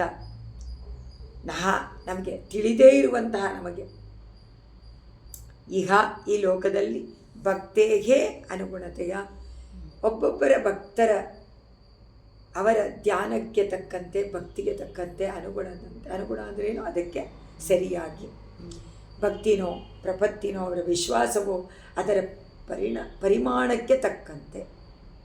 ಎಲ್ಲ ಭಕ್ತರು ಒಂದೇ ಥರ ಇಲ್ಲ, ಅವರವರ ತಿಳುವಳಿಕೆ ಒಂದೇ ಥರ ಇಲ್ಲ, ಅವರ ಅನುಸರಣೆ ಒಂದೇ ಥರ ಇಲ್ಲ, ಅವರ ಅನುಷ್ಠಾನವು ತಿಳಿದ ಮಟ್ಟಿಗೆ ತಾನೆ. ತಿಳಿದ ಮಟ್ಟಿಗೆ ಅಂತೀವಿ, ಅದೇನು ಅನುಗುಣತೆ ಸಹಾಯವಾಗಿ ನಾಥಪಾದಂ ಅಡಿಯನ್ನು ನಿತ್ಯಂ ಸ್ವಯಂ ಭಜಂತು. ನಮಗೆ ತೋರ್ಸೋಕ್ಕೆ ನೀವು ಪರಮಾತ್ಮನ ನಿಜಪಾದವನ್ನು ಇಬ್ಬರೂ ಕೂಡ ಪ್ರತಿ ಕ್ಷಣದಲ್ಲೂ ಸೇವೆ ಮಾಡ್ತಾ ಇದ್ದೀರಿ, ತೋರಿಸ್ತಾರೆ. ನೀವು ಮಾಡಿದರೆ ನಿಮಗೂ ಸಿಗತ್ತೆ ಸೇವೆ. ನೀವು ಪಾದಕ್ಕೆ ಆಗ್ಬೋದಾ ಪರಮಾತ್ಮ? ಹೌದು, ನಿತ್ಯಲೋಕಕ್ಕೆ ಹೋದಾಗ ಶರಣಾಗತಿ ಮಾಡಿದ ಮೇಲೆ ನಾನು ನಿನ್ನ ಪಾದಕ್ಕೆ ಆಗಬೇಕಪ್ಪ, ನಾನು ಗರುಡನಾಗಬೇಕು, ನಾನು ಆದಿಶೇಷ ಆಗಬೇಕು ಅಂದರೆ ಆಗ್ಬೋದು, ಆಸೆ ಪಡ್ಬೋದಲ್ಲ. ಆದರೆ ಭಜಂತ್ಯವು ನೀವು ಅದನ್ನು ತೋರ್ಸೋಕ್ಕೋಸ್ಕರವಾಗಿ ಇಬ್ಬರಾಗಿ ಬಂದ್ಬಿಟ್ಟಿದ್ದೀರಿ. ಇಬ್ಬರಾಗಿದ್ದೀರಾ, ಸಾಕ್ಷಾತ್ ಕಣ್ಣಾರ ನಾವು ನೋಡ್ತಾ ಇದ್ದೀವಿ. ಕಣ್ಣಾರ ನೋಡುವಂಥ ಪಾದುಕಿಯಾಗಿದ್ದೀರಾ. ಇಮ್ಯಾಜಿನೇಷನ್ ಪಾದುಕೆ ಅಲ್ಲ, ಕಣ್ಣಾರ ನೋಡುವಂಥ ಪಾದುಕೆಯಾಗಿ ಜ್ಞಾನ ಕರ್ಮಾತ್ಮಿಕೆ ನಿಷ್ಠೆ, ಜ್ಞಾನದಿಂದ ಕರ್ಮದಲ್ಲಿ ನಿಷ್ಠೆ, ಇಷ್ಟೇ ಶ್ರದ್ಧೆ. ಜ್ಞಾನಯೋಗ ಕರ್ಮಯೋಗ ಅಂತ ಹೇಳುವಂತಹ ಎರಡರಲ್ಲೂ ನಿಷ್ಠರಾಗಿ ತೋರಿಸ್ತಾ ಇದ್ದೀವಿ. ನಮಗೆ ಜ್ಞಾನವೂ ಉಂಟು, ಕರ್ಮನೂ ಉಂಟು, ನೋಡಿ ಪರಮಾತ್ಮನಿಗೆ ಸೇವೆ ಮಾಡ್ತಾ ಇದ್ದೀವಿ ಅಂತ ನೀವಿಬ್ಬರು ಸದಾ ಅವನ ಪಾದದಲ್ಲಿ ಇದ್ದುಬಿಟ್ಟಿದ್ದೀರಾ ನಮಗೆ ತೋರ್ಸೋಕ್ಕೆ. ಅದರಿಂದ ಹೇಳ್ತಾರೆ, ನಾವು ಈ ಲೋಕದಲ್ಲಿ ಜನ್ಮ ಎತ್ತೋದೇನಕ್ಕೆ? ಕರ್ಮದ ಫಲವನ್ನು ಅನುಭವಿಸೋಕ್ಕೆ. ಯಾವ ಕರ್ಮ? ಅನಾದಿ ಕಾಲದಿಂದ ಪೂರ್ವದಲ್ಲಿ ಮಾಡಿರುವಂಥ ಜನ್ಮಗಳ ಕರ್ಮವನ್ನು ಮಾಡೋದಕ್ಕೆ. ಆದರೆ ಅದರಿಂದ ತಪ್ಪಿಸ್ಕೊಳ್ಬೇಕು ಅಂತಂದರೆ ಆ ಕರ್ಮ ಜ್ಞಾನವನ್ನು ಯೋಗವನ್ನಾಗಿ ಮಾಡ್ಕೊ. ಕರ್ಮ ಜ್ಞಾನ ಇದ್ದೇ ಇದೆ, ಅದು ಬಿಟ್ಟು ಹೋಗೋದಿಲ್ಲ. ಆದರೆ ಅದನ್ನು ಯೋಗ ಏನು ಮಾಡಬೇಕು? ಯೋಗ ಮಾಡಬೇಕು ಅಂತಂದು ಎಲ್ಲವನ್ನು ಪರಮಾತ್ಮನಲ್ಲಿ ಸಮರ್ಪಣೆ ಮಾಡಬೇಕು, ಅದೇ ಯೋಗ. ಯೋಗ ಅಂದರೆ ಅದೃಷ್ಟ ಫಲ. ಅದೃಷ್ಟ ಈಗ ನಮಗೆ ದೃಷ್ಟವಾಗಿ ಕಾಣಿಸ್ತಾ ಇದೆ, ದೃಷ್ಟ ಫಲ ಸಿಗುತ್ತೆ ನಾವು ಮಾಡಿರುವಂಥ ಪಾಪ ಪುಣ್ಯಕ್ಕೆ. ದೃಷ್ಟವಾಗಿ ಸಿಗುತ್ತೆ ತಾನೆ. ಸುಖ ದುಃಖ ಏನು? ನಾವು ನೋಡಿ ಅನುಭವಿಸ್ತಾ ಇರುವಂಥದ್ದು ತಾನೇ. ನೋಡಿ ಅನುಭವಿಸ್ತೀವಿ, ತಿಂದು ಅನುಭವಿಸ್ತೀವಿ, ಇಲ್ಲ ಇನ್ನೇನೋ ಕೇಳಿ ಅನುಭವಿಸ್ತೀವಿ. ಯಾರಾದರೂ ಬೈದರೆ ದುಃಖ, ಹೊಗಳಿದ್ರೆ ಸುಖ, ಅಲ್ಲೇ ಬಂದ್ಬಿಡ್ತಲ್ಲ ಪಾಪ ಪುಣ್ಯ. ಕಣ್ಣಿಂದ ಒಳ್ಳೆಯದನ್ನು ನೋಡ್ತೀರ ಪುಣ್ಯ, ಕೆಟ್ಟದನ್ನು ನೋಡ್ತೀರ ಪಾಪ, ಬಾಯಿಂದ ಕೆಟ್ಟದ್ದು ಮಾತಾಡ್ತೀರ ಪಾಪ. ಎಲ್ಲ ಇಲ್ಲೇ ನಡೀತಾ ಇದೆ, ಒಂದೊಂದು ಬಿಟ್ಟೇ ಇಲ್ಲ. ಅದರಿಂದ ನಾವೇನು ಮಾಡಬೇಕು? ಈ ಅದೃಷ್ಟ ಫಲವನ್ನು ಬಿಟ್ಟು ಅದೃಷ್ಟ ಫಲ ಬೇಕು. ಅದೃಷ್ಟ ಫಲ ಪರಮಾನಂದ ಸ್ವರೂಪನಾದ ಪರಮಾತ್ಮ, ಅವನನ್ನು ನಾವು ಹೊಂದಬೇಕು. ಅದಕ್ಕೋಸ್ಕರ ಭಕ್ತಿ ಮತ್ತು ಕರ್ಮವನ್ನು ಮಾಡ್ತಾನೇ ಇದ್ದೀವಿ. ಆದರೆ ಅದನ್ನು ಯೋಗವನ್ನಾಗಿ ಪರಿಣಮಿಸಿಕೊಂಡು ಬಿಟ್ಟರೆ ಅದು ನಮ್ಮನ್ನು ಈ ಸಂಸಾರದಿಂದ ಬಿಡಿಸುತ್ತೆ. ಅದರಿಂದ ನಾವೇನು ಮಾಡಬೇಕು? ಈ ಪ್ರಪಂಚದಲ್ಲಿ ನಾವು ನೋಡುವಂಥ ಮಡದಿ, ಮಕ್ಕಳು, ಮನೆ, ಮಠ, ಐಶ್ವರ್ಯ, ಸಂಪತ್ತು, ಆಸ್ತಿ, ಇದಕ್ಕೆಲ್ಲ ನಾವು ಮನಸ್ಸನ್ನು ಕೊಟ್ಟುಬಿಟ್ಟಿದ್ದೀವಿ. ಅದಕ್ಕೆ ಆಸೆಪಟ್ಟು ಇಷ್ಟು ಜನ್ಮಗಳನ್ನು ಕಳೆದಿದ್ದೀವಿ. ಅದರಿಂದ ಈಗಿದ್ದೀವಿ. ಇಲ್ಲದ್ರೆ ಇಲ್ಲಿರ್ತಾ ಇಲ್ಲ, ನಿತ್ಯಲೋಕದಲ್ಲಿರ್ತಾ. ಇದೆಲ್ಲ ಚಿಂತನೆಯೇ ಬೇಕಾಗಿರಲಿ. ಅದರಿಂದ ಆತ್ಮದ ನಿಜ ಸ್ವರೂಪ, ಪರಮಾತ್ಮ ನಿಜ ಸ್ವರೂಪ ಎರಡನ್ನೂ ನಾವು ತಿಳ್ಕೊಬೇಕಾದ್ರೆ ಒಳ್ಳೆಯ ಕಾರ್ಯವನ್ನು ಮಾಡಬೇಕು. ಒಳ್ಳೆಯ ಕಾರ್ಯವನ್ನು ಮಾಡದಿದ್ದರೆ ನರಕ ಬರುತ್ತೆ. ಆ ನರಕದ ಕೊಡುವಂತಹ ಕರ್ಮಗಳನ್ನು ಬಿಡಬೇಕು. ಅದನ್ನು ತಿಳ್ಕೊಂಡು ಮಾಡಬೇಕಲ್ವ. ಅದಕ್ಕೋಸ್ಕರ ತಾನೇ ನಮಗೆ ಅದನ್ನು ತಿಳಿಸಿದ್ದಾರೆ. ಕೂಲಂಕಷವಾಗಿ ಪರಿಶೀಲನೆ ಮಾಡಿ ಈ ತಪ್ಪುಗಳಿಗೆ, ದೋಷಗಳಿಗೆ, ಪಾಪಗಳಿಗೆ ಈ ನರಕ ಅಂತ ತಿಳಿಸಿಕೊಟ್ಟಿದ್ದಾರೆ. ಅದು ಮಾಡ್ತಾನೇ ಇದ್ದೀವಿ ನಾವು. ನಮಗೆ ಭಕ್ತಿಯೋಗ ಲಭಿಸಬೇಕು, ಜ್ಞಾನಯೋಗ ಕರ್ಮಯೋಗ ಎರಡೂ ನಮಗೆ ಬೇಕು. ಅದರಿಂದ ನಮಗೆ ಭಕ್ತಿ ಯೋಗ ಆಗಬೇಕಾದ್ರೆ ಜ್ಞಾನ ಕರ್ಮ ಬೇಕು. ಅದನ್ನು ತೋರಿಸ್ತಾ ಇದ್ದಾರೆ ಅಂತ ಇವರಿಗೆ. ನೀವು ಜ್ಞಾನವನ್ನು ಕರ್ಮವನ್ನು ಯೋಗವನ್ನಾಗಿ ಮಾಡ್ಕೊಳ್ಳಿ, ಆಗ ಭಕ್ತಿಯೋಗ ನಿಮಗೆ ಸಿಕ್ಕಿಬಿಡುತ್ತೆ. ಭಕ್ತಿಯೋಗದಿಂದ ಮುಖ್ಯ. ಸೊ ಸುಮ್ಮನೆ ಮಾಡ್ತಾ ಇರಬೇಡಿ, ಜ್ಞಾನದಿಂದ ಕರ್ಮವನ್ನು ಮಾಡಿ, ಭಕ್ತಿಪೂರ್ವಕವಾಗಿ ಮಾಡಿ. ಯಾವ ಪರಮಾತ್ಮನಲ್ಲಿ ಭಕ್ತಿಯಿಂದ ಅವನಿಗೋಸ್ಕರ ಅಂತ ಮಾಡಿ, ಅವನ ಮುಖೋಲ್ಲಾಸಕ್ಕೆ ಅಂತ ಮಾಡಿ, ಸಂತೋಷದಿಂದ ಮಾಡಿ, ದೇವರ ಪಾದಗಳನ್ನು. ಅದರಿಂದ ಈ ಎರಡು ಕರ್ಮ ಮತ್ತು ಜ್ಞಾನ ಎರಡು ರೂಪವಾಗಿ ನೀವು ನಮಗೆ ತೋರಿಸಿಕೊಡ್ತಾ ಇದ್ದೀರಾ ಅಂತಾರೆ ಸ್ವಾಮಿ ದೇಶ.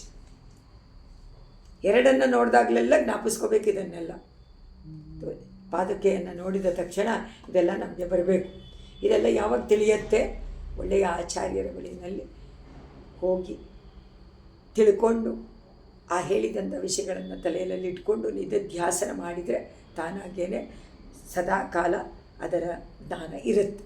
ಇಲ್ಲದೇ ಇದ್ದರೆ ಕೇಳಿದ ತಕ್ಷಣ ಮರ್ತು ಬಿಡ್ತೀವಿ ಅಲ್ವಾ, ಸಹಜವಾಗಿ ಎಷ್ಟಿದ್ರೂ. ಆದರೆ ಅದು ಎರಡು ಜ್ಞಾಪಕ ಇದ್ದರೆ ನಮ್ಮ ಕರ್ಮವು ನಮ್ಮ ಜ್ಞಾನವು ಒಟ್ಟಿಗೆ ಇದ್ದು ಭಕ್ತಿಯಿಂದ ಇದ್ದರೆ, ಸೊ ಅದರಿಂದ ಕೃಷ್ಣ ಪರಮಾತ್ಮ ಹೇಳಿರುವಂಥ ಮೂರು ಮಾರ್ಗವೂ ನಮಗೆ ಬೇಕು. ಮೂರು ಮಾರ್ಗನೂ ಆಗ್ತಾ ಇದೆ ನಮಗೆ ಗೊತ್ತಿಲ್ಲದೇನೆ. ಆದರೆ ಗೊತ್ತು ಮಾಡಿದರೆ ಯೋಗವಾಗತ್ತೆ, ಗೊತ್ತಿಲ್ಲದೆ ಮಾಡಿದ್ರೆ ಕರ್ಮ ಜ್ಞಾನ ಆಗುತ್ತೆ, ಭಕ್ತಿನೂ ಆಗುತ್ತೆ. ಆದರೆ ಯೋಗವಾಗೋದಿಲ್ಲ. ಅದೃಷ್ಟ ಫಲ ಮೋಕ್ಷ ಸಿಗೋದಿಲ್ಲ. ಮೋಕ್ಷ ಸಿಗಬೇಕಾದ್ರೆ ಏನು ಬೇಕು? ಮೂರು ಅಂತ ಇಲ್ಲಿ ಹೇಳಿದ್ದಾರೆ. ಕಡೆಗೆ ಮೋಕ್ಷನೂ ಸಿಗತ್ತೆ. ಅವರನ್ನು ನೋಡಿ ಕಲ್ತ್ಕೊ ಪಾದುಕೆಯನ್ನು. ನ್ಯಸ್ತಂ ವಿಷ್ಣೋಗೋ ಪದಮಿಯಮಗತ್ವೇನ ಭೂಮ್ನಾ ವಗಂತ್ಯೋಗೋ ಆಮ್ನಾಯಾಖ್ಯಾಮವಿಹತಗತಿಂ ವರ್ತಯಂತ್ಯೋಗೋ ನಿಜಾಜ್ಞಾಂ ಆಸನ್ನಾನಾಂ ಪ್ರಣಯ ಪದವಿ ಆತ್ಮನಾ ಪೂರಯಂತ್ಯೋಗೋ ದ್ವೈರಾಜ್ಯಶ್ರೀ ಭವತಿ ಜಗತಾ ಏಕರಾಜ್ಯೇ ಭವತ್ಯೋಗೋ. ರಾಜ್ಯಾಧಿಪತ್ಯ. ಈಗ ದ್ವೈರಾಜ್ಯ, ನೀವು ಈ ಲೋಕಕ್ಕೆ ರಾಜರಾಗಿದ್ದೀರ. ಪಾದುಕೆಯನ್ನು ಹೇಳ್ತಾರೆ, ಪಾದುಕೆಗಳೇ ನೀವು ಈ ಲೋಕಕ್ಕೆ ರಾಜರು. ನಮ್ಗೆ ಅದೇ ತಾನೇ ಕಾಣಿಸೋದೇನು? ಯಾತಕ್ಕೆ ಅಂತಂದರೆ ಈ ಲೋಕದಲ್ಲಿ ತುಂಬ ಉತ್ಕೃಷ್ಟವಾದಂಥ ಪರಮಪದನಾಥನಾದ ಭಗವಂತನ ಪಾದಗಳನ್ನು ಸಂರಕ್ಷಣೆ ಮಾಡ್ತಾ ಇದ್ದೀರಾ. ವಗಂತ್ಯೋ, ನಿಮ್ಮ ಅಡಿಯಾಳಾಗ್ಬಿಟ್ಟಿದ್ದಾನೆ ಪರಮಾತ್ಮ. ಸಂಚಾರ ಮಾಡಬೇಕಾದ್ರೆ ಇರಲೇಬೇಕಂತ. ನೀವು ಹೇಗೆ ಮಾಡ್ತೀರೋ ಹಾಗೆ ಧರಿಸ್ಕೊಂಡು ಬಿಟ್ಟಿದ್ದೀರಾ ನೀವು ಅವನನ್ನು, ಪರಮಾತ್ಮನ. ಕೋಸಲ ರಾಜ್ಯ ಪದವಿಯನ್ನು ಧರಿಸ್ಕೊಂಡ್ಲೋ ಇಲ್ವೋ ಬದುಕಿ. ರಾಮನನ್ನು ಧರಿಸಿಕೊಂಡವಳು ಪೂರ್ತಿ ರಾಜ್ಯಭಾರವನ್ನು ವಹಿಸ್ಕೊಂಡ್ಲೋ ಇಲ್ವೋ. ಅದರಿಂದ ನೀವು ಪರಮಾತ್ಮನನ್ನು ಆಳ್ತೀರಾ, ಪರಮಾತ್ಮನ ವಿಭೂತಿಯನ್ನು ಆಳ್ತೀರಾ. ದ್ವೈರಾಜ್, ರಾಜ್ಯವನ್ನು ಆಳ್ತೀರಾ. ಶ್ರುತಿ ಸ್ಮೃತಿಗಳು ಆ ರೂಪದಲ್ಲಿ ನಿಮ್ಮ ಆಜ್ಞೆಯನ್ನು ಲೋಕದಲ್ಲಿ ಯಾವ ಒಂದು ವಿಘ್ನವೂ ಇಲ್ಲದಂತೆ ಅದು ನಡ್ಕೊಂಡು ಬರುವಂತೆ ನೀವು ನಡೆದು ಮಾಡ್ತಾಯಿದ್ದೆ. ನಿಮ್ಮ ಹತ್ತಿರ ಬಂದ ಮಾತ್ರಕ್ಕೆ ಯಾರಾದರೂ ಬರಲಿ ನಿಮ್ಮ ಹತ್ರ, ನಿಮ್ಮಲ್ಲಿ ಆ ಪ್ರೀತಿ ಇರುವಂತೆ ಮಾಡಿಬಿಡ್ತೀರ. ಪಾದುಕೆಯಲ್ಲಿ ಪ್ರೀತಿ ಬರುವಂತೆ ನೀವು ಮಾಡಿಬಿಟ್ಟು ನೀವಿಬ್ಬರು ಲೋಕಕ್ಕೆಲ್ಲ ಒಬ್ಬ ರಾಜನಂತೆ ಇದ್ದೀರ. ನೀವಿಬ್ಬರಿದ್ದೀರಾ, ಆದರೆ ಒಬ್ಬರೇ. ಪ್ರೀತಿಯನ್ನು ಉಂಟು ಮಾಡಿದ್ರೆ ನೀವಿಬ್ಬರಲ್ಲೂ ಒಂದೇ ಪ್ರೀತಿ ಬರುತ್ತೇವೆ, ಎರಡು ಬರೋಕ್ಕಾಗಲ್ಲ. ಎಡಕ್ಕೆ ಬೇರೆ ಬಲಕ್ಕೆ ಬೇರೆ ಅಂತ ಹೇಳ್ತೀವ ನಾವು, ಇಲ್ಲವಲ್ಲ?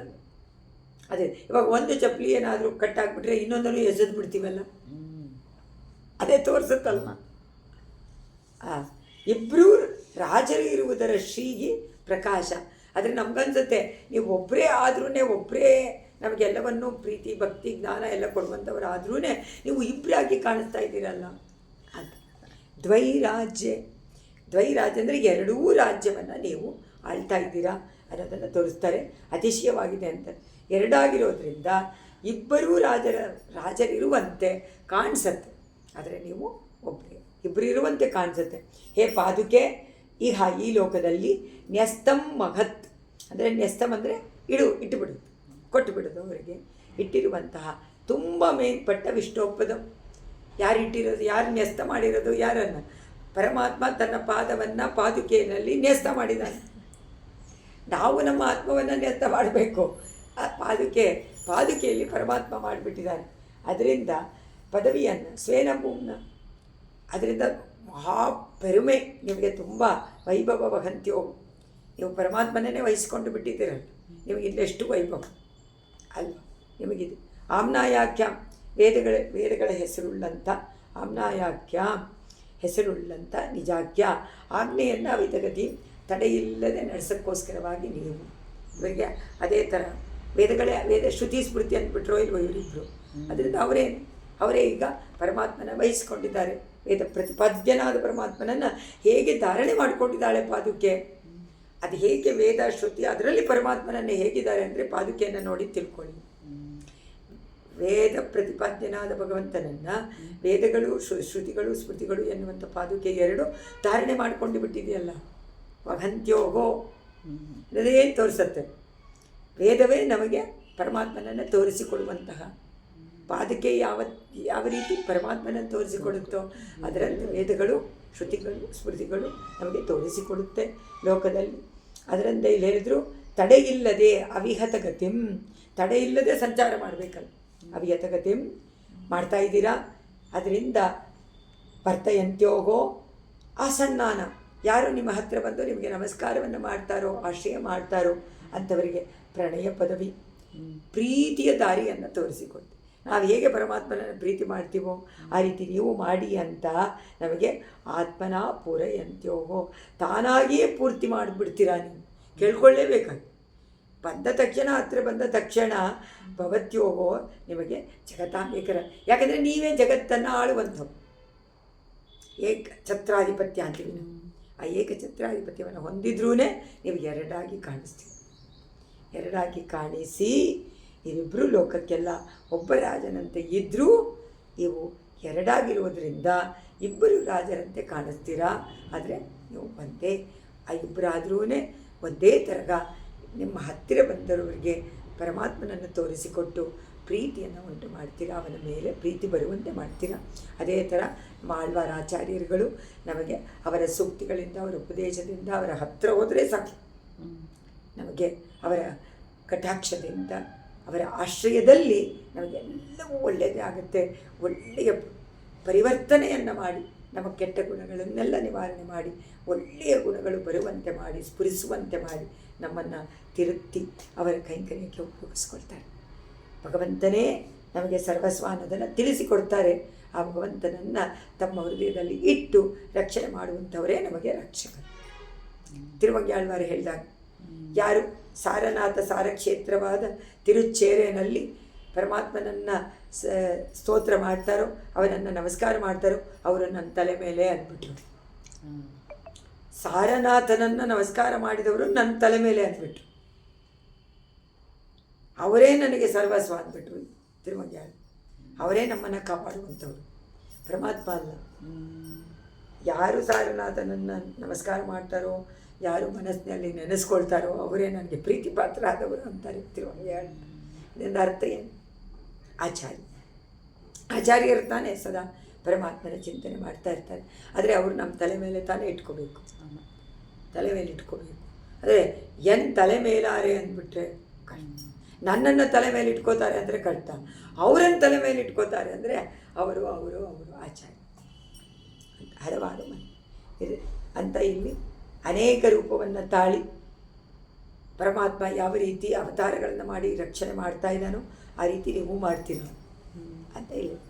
ನ್ಯಸ್ತಂ ವಿಷ್ಣೋಗೋ ಪದಮಿಹ ಮಗತ್ ಅಂದರೆ ಹೇಳಿ ಅನೇಕ ರೂಪಗಳು. ಅಪ್ರಾಪ್ತಾನ ಉಪಜನಯತಃ ಸಂಪದಾಂ ಪ್ರಾಪ್ತಿಮೇವಂ ಸಂಪ್ರಾಪ್ತಾನಾಂ ಸ್ವಯಂ ಇಹ ಪುನಃ ಪಾಲನಾರ್ಥಂ ಯತೇತೆ. ಎಲ್ಲದರಲ್ಲೂ ಅದೇ ಪರಮಾತ್ಮ ಯಾವ ರೀತಿ ರಕ್ಷಣೆ ಮಾಡ್ತಾನೋ ಪ್ರಪಂಚವನ್ನು ಇಬ್ಬರಾಗಿ. ಶ್ರೀಯಪ್ಪತಿಯಾದ ಶ್ರೀಮನ್ನಾರಾಯಣ ಅಕಾರ ಉಕಾರ ಎರಡನ್ನೂ ತೋರಿಸುತ್ತೆ. ಹೇಗೆ ಮಹಾಲಕ್ಷ್ಮಿ ಅಪೃಥಕ್ ಸಿದ್ಧವೋ ಹಾಗೆ ಜೀವಾತ್ಮ ಪರಮಾತ್ಮನ ಸಂಬಂಧವು ಅಪೃಥಕ್ ಸಿದ್ಧವಾದ ಜೊತೆಯಲ್ಲೇ ಇರುವಂಥದ್ದು. ಸಾಕ್ಷಾತ್ ರಂಗ ಕ್ಷಿತಿಪದಿಪದಂ ಪಾದುಕೆ ಸಾಧಯಂತ್ಯೌ ಯೋಗಕ್ಷೇಮೌ ಸುಚರಿತವಶಾತ್ ಮೂರ್ತಿಮಂತೌ ಯುವಾಂನಗ.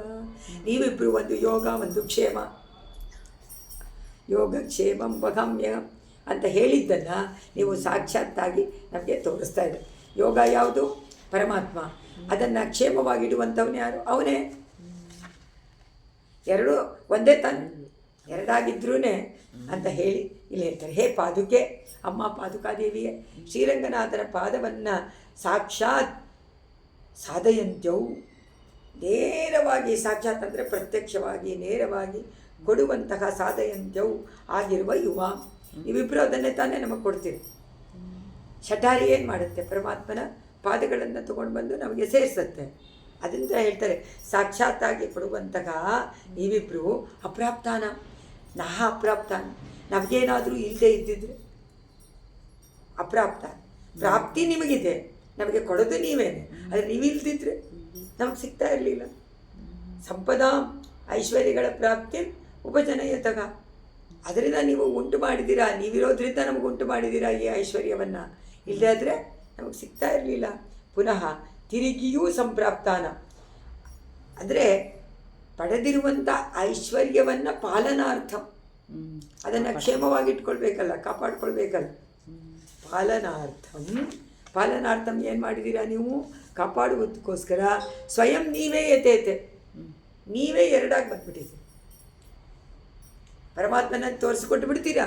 ಆ ಪರಮಾತ್ಮ ಸದಾ ಐಶ್ವರ್ಯ ನಿಮ್ಮಲ್ಲಿ ಇರಬೇಕು ಅಂತಂದರೆ ನಾವೇ ಅದನ್ನು ಮಾಡಬೇಕು ಅಂತ ನೀವೇ ಎರಡಾಗಿ ಬಂದು ನಮಗೆ ಯೋಗಕ್ಷೇಮ ಅಂದರೆ ಒಂದಲ್ಲ ಎರಡು ಅಂತ. ಯಾವುದೆರಡು? ಯೋಗ ಅನ್ನೋದು ಅದೃಷ್ಟ ಫಲ, ಅದೃಷ್ಟ ಫಲವನ್ನು ಪಾಲನಾರ್ಥಂ ನಾವು ಅದನ್ನು ಕಾಪಾಡಿಕೊಳ್ಬೇಕಲ್ಲ. ಪರಮಾತ್ಮನನ್ನು ತೋರಿಸಿಕೊಟ್ಬಿಡ್ತಾರೆ ಆಚಾರ್ಯರು. ಆದರೆ ತೋರಿಸಿಕೊಟ್ಟಂಥ ಪರಮಾತ್ಮನನ್ನು ಸದಾವನ ಚಿಂತನೆ ಮಾಡೋದಕ್ಕೆ ನಮಗೆ ಬೇಕಲ್ಲ, ಅದು ಯಾರು? ಆ ಕ್ಷೇಮ. ಆ ಕ್ಷೇಮವನ್ನು ನೀವು ತೋರ್ಸೋಕ್ಕೋಸ್ಕರ ಕೊಡೋಕ್ಕೋಸ್ಕರ ಇಬ್ಬರಾಗಿ ಬಂದಿದ್ದೀರಾ. ಮೂರ್ತಿವಂತವು ರೂಪವನ್ನು ತಾಳಿದ್ದೀರಾ. ಯೋಗ ಎನ್ನುವಂಥ ಒಂದು ಪಾದುಕೆ, ಕ್ಷೇಮ ಅನ್ನುವಂಥ ಒಂದು ಪಾದುಕೆಯಾಗಿ ನಮಗೆ ಇಲ್ಲದನ್ನು ಕೊಟ್ಟು ಇದ್ದದ್ದನ್ನು ಕಾಪಾಡೋಕ್ಕೋಸ್ಕರವಾಗಿ ನೀವು ಇಬ್ಬರಾಗಿ ಬಂದಿದ್ದೀರಿ. ಇಲ್ಲದ್ದು ಯಾವುದು? ಕಾಣದೇ ಇರುವಂಥದ್ದು ಪರಮಾತ್ಮ. ಆ ಪರಮಾತ್ಮನ ಐಶ್ವರ್ಯವನ್ನು ಕೊಟ್ಟು ಅದನ್ನು ಕಾಪಾಡೋಕ್ಕೋಸ್ಕರವಾಗಿ ನೀವು ಇಬ್ಬರಾಗಿ ಬಂದಿದ್ದೀರಾ ಅಂತ ಹೇಳ್ತಾರೆ. ಅದನ್ನು ನಿಮ್ಮನ್ನು ಸಂದರ್ಶನೆ ಮಾಡಿದರೆ ನಮಗೆ ಎರಡೂ ಸಿಗ್ಬಿಡುತ್ತೆ. ಯೋಗಾನು ಸಿಗುತ್ತೆ, ಕ್ಷೇಮನೂ ಆಗತ್ತೆ. ಯೋಗಕ್ಷೇಮಂ ವಹಾಮ್ಯಹಂ ಅಂತ ಕೃಷ್ಣ ಹೇಳಿರೋದನ್ನು ನೀವು ಸಾಕ್ಷಾತ್ತಾಗಿ ಇಲ್ಲಿ ತೋರ್ಸೋಕ್ಕೋಸ್ಕರವಾಗಿ ಇಬ್ಬರಾಗಿ ಬಂದಿದ್ದೀರಾ ಅಂತ ಸ್ವಾಮಿ ದೇಶಿಕರ ಅನುಭವ. ಈ ಯುಗಳ ದ್ವಂದ್ವ ಪದ್ಧತಿಯನ್ನು ಈಗ ಮುಗಿಸ್ತಾರೆ. ಕಡೆಯ ಶ್ಲೋಕ. ಬದ್ಧ ಹರಿಪಾದ ಯುಗಳಂ ಯುಗಳಂ ತಪನೀಯ ಪಾದುಕೆ ಯುವಯೋಗೋ ಮೋಚಯತಿ ಸಂಕ್ಷಿತಾನಾಂ ಪುಣ್ಯ ಪುಣ್ಯಮಯ ಶೃಂಖಲಾಯುಗಳಂ. ನಮಗೆ ಪುಣ್ಯ ಅಪುಣ್ಯ ಪಾಪ ಎರಡೂ ಶೃಂಖಲೆ, ಬೇಡಿ ಸರಪಣಿ ಎರಡೂ ಇದ್ರೆ ಏನಾಗುತ್ತೆ? ಸಂಸಾರದಲ್ಲಿ ಕಟ್ಟು. ಈ ಸಂಸಾರ ಎನ್ನುವಂತಹ ಸೆರೆಮನೆಯಲ್ಲಿ ಬದ್ಧರಾಗಿ ಇದ್ಬಿಟ್ಟಿದ್ವಿ. ಅದಕ್ಕೆ ಬದ್ಧರು ಅಂತ ಕಟ್ಟಾಕೊಂಡಿದ್ದೀವಿ. ಒಂದು ಪಾಪ ಒಂದು ಪುಣ್ಯದ ಸಂಕೋಲ. ಒಂದು ಆದರೆ ಪಾಪ ಪುಣ್ಯ ಎರಡೂ ಸಂಕೋಲೆ. ನಮಗೇನನ್ಸುತ್ತೆ? ಈಗ ಚಿನ್ನದಾಗಲಿ ಕಬ್ಬಿಣದಾಗಲಿ ಕಟ್ಟು ಹಾಕಿದ್ರೆ ಏನು ಬಿಡಿಸ್ಕೊಳ್ಳೋಕ್ಕಾಗತ್ತಾ? ಇಲ್ವಲ್ಲ. ಎರಡೂ ಸೆರೆಮನೆಯಲ್ಲಿದ್ದಂತೆ, ಸೆರೆಮನೆಯಲ್ಲಿ ಸರಪಣಿ ಹಾಕಿ ಕಟ್ಟಿದಂತೆ. ಅದರಿಂದ ಅದರಿಂದ ಈ ಸರಪಣಿ ಸಂಕೋಲೆ ಜೊತೆಯನ್ನು ಮೋಚಯತಿ ಬಿಡಿಸುತ್ತೆ. ನೀವಿಬ್ಬರು ಏನು ಮಾಡ್ತೀರಾ? ನೀವು ಒಬ್ಬರಾಗಿದ್ದಿದ್ರೆ ಒಂದನ್ನು ಬಿಡಿಸಿರ್ತಾ ಇದ್ರಿ. ಇಬ್ಬರಾಗಿರೋದ್ರಿಂದ ಪುಣ್ಯ ಪಾಪ ಎರಡರೂ ಬಿಡಿಸ್ತೀರಾ. ಆಚಾರ್ಯರ ಅನುಗ್ರಹ, ಪಾದುಕೆಯ ಅನುಗ್ರಹದಿಂದ ಪುಣ್ಯ ಪಾಪ ಎರಡು ಬಿಟ್ಟರೆ ಪುಣ್ಯ ಪಾಪೇ ವಿದೂಯ ಪರಮಪದ ಸಿಗತ್ತೆ ಅಂತಾರೋ. ನಿರಂಜನಂ ಸಾಮ್ಯಮುಪೈತಿ. ಅದರಿಂದ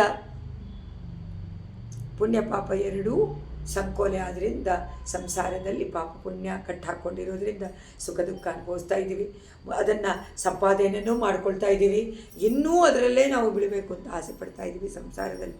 ಆದರೆ ಪರಮಾತ್ಮನಲ್ಲಿ ಎಲ್ಲವನ್ನೂ ಸಮರ್ಪಣೆ ಮಾಡಿ ನಾವು ನಮ್ಮ ಕಾರ್ಯವನ್ನು ಮಾಡ್ತಾಯಿದ್ರೆ, ಕರ್ಮವನ್ನು ಮಾಡ್ತಾಯಿದ್ರೆ ಜ್ಞಾನಪೂರ್ವಕವಾಗಿ ಭಕ್ತಿಯಿಂದ ಅದು ಯಾವ ಪುಣ್ಯ ಪಾಪವನ್ನು ನಮಗೆ ಸಂಪಾದನೆ ಮಾಡಿಕೊಳ್ಳದೆ ಇರುವಂತೆ ಮಾಡಿ. ಯಾಕೆಂದರೆ ಎಲ್ಲ ಪರಮಾತ್ಮನಿಗೆ ಕೊಟ್ಟಾಯ್ತಲ್ಲ. ಅದರಿಂದ ಅಹಂಕಾರ ಮಮಕಾರ ಎರಡೂ ಬಿಟ್ಟು ನಾವು ಇಲ್ಲಿ ನಮ್ಮ ಜೀವನವನ್ನು ನಡೆಸ್ತಾ ಇದ್ದೇವೆ. ಅಹಂಕಾರ ಅಂದ್ರೇನು? ಶರೀರವೇ ಆತ್ಮ, ಆತ್ಮವೇ ಶರೀರ ಅನ್ನುವಂಥದ್ದು ಮೊದಲನೇ ಅಹಂಕಾರ. ಆಮೇಲೆ ಎಲ್ಲ ನಂದು ನೋಡಿದ್ದನ್ನೆಲ್ಲ ಅನ್ನೋದು ಕಣ್ಣಿಗೆ ಕಾಣಿಸುವಂಥ ಅಹಂಕಾರ. ಕಾಣದೇ ಇರುವಂಥದ್ದು ಪರಮಾತ್ಮ ತತ್ವ, ಕಾಣಿಸುವುದು ಶರೀರ ತತ್ವ. ಈ ಶರೀರ ತತ್ವ ಪರಮಾತ್ಮನದ್ದೇ. ಅದರಿಂದ ಇದೂ ನನ್ನದಲ್ಲ. ಪರಮಾತ್ಮನಿಗೆ ಜೀವಾತ್ಮ ಶರೀರವಾಗಿರೋದ್ರಿಂದ ಆತ್ಮವೂ ಅಲ್ಲ, ಅವನದ್ದು ಶರೀರ. ಅದರಿಂದ ನಾವು ಯಾರು? ಅವನಿಗೋಸ್ಕರ ಇರುವಂಥವ್ರು ಅಷ್ಟೇ. ನಾವು ಮಾಡ್ತಾ ಇಲ್ಲ, ನಾವು ಇದ್ದೀವಿ, ಅವನು ಮಾಡ್ತಾನೆ. ಹೇಗೆ ನಮ್ಮ ರಕ್ತ ಕಣಗಳು ನರವು ಕಣಗಳು ಎಲ್ಲ ಕೆಲಸ ಮಾಡ್ತಾ ಇದೆಯೋ ಆ ರೀತಿ ನಾವು ಅವನಿಗೆ ಮಾಡ್ತಾ ಇದ್ದೀವಿ. ಅದರಿಂದ ನಾವು ಯಾವುದನ್ನು ನೋಡಿದ್ರೂ ಚಿಂತನೆಯೇ ಪಡಬೇಕಾಗಿಲ್ಲ. ಅದ್ಯಾಕೆ ಹೀಗಾಯಿತು, ಇದ್ಯಾಕೆ ಹಂಗಾಯಿತು ನಾವು ಮಾಡ್ತೀವಿ.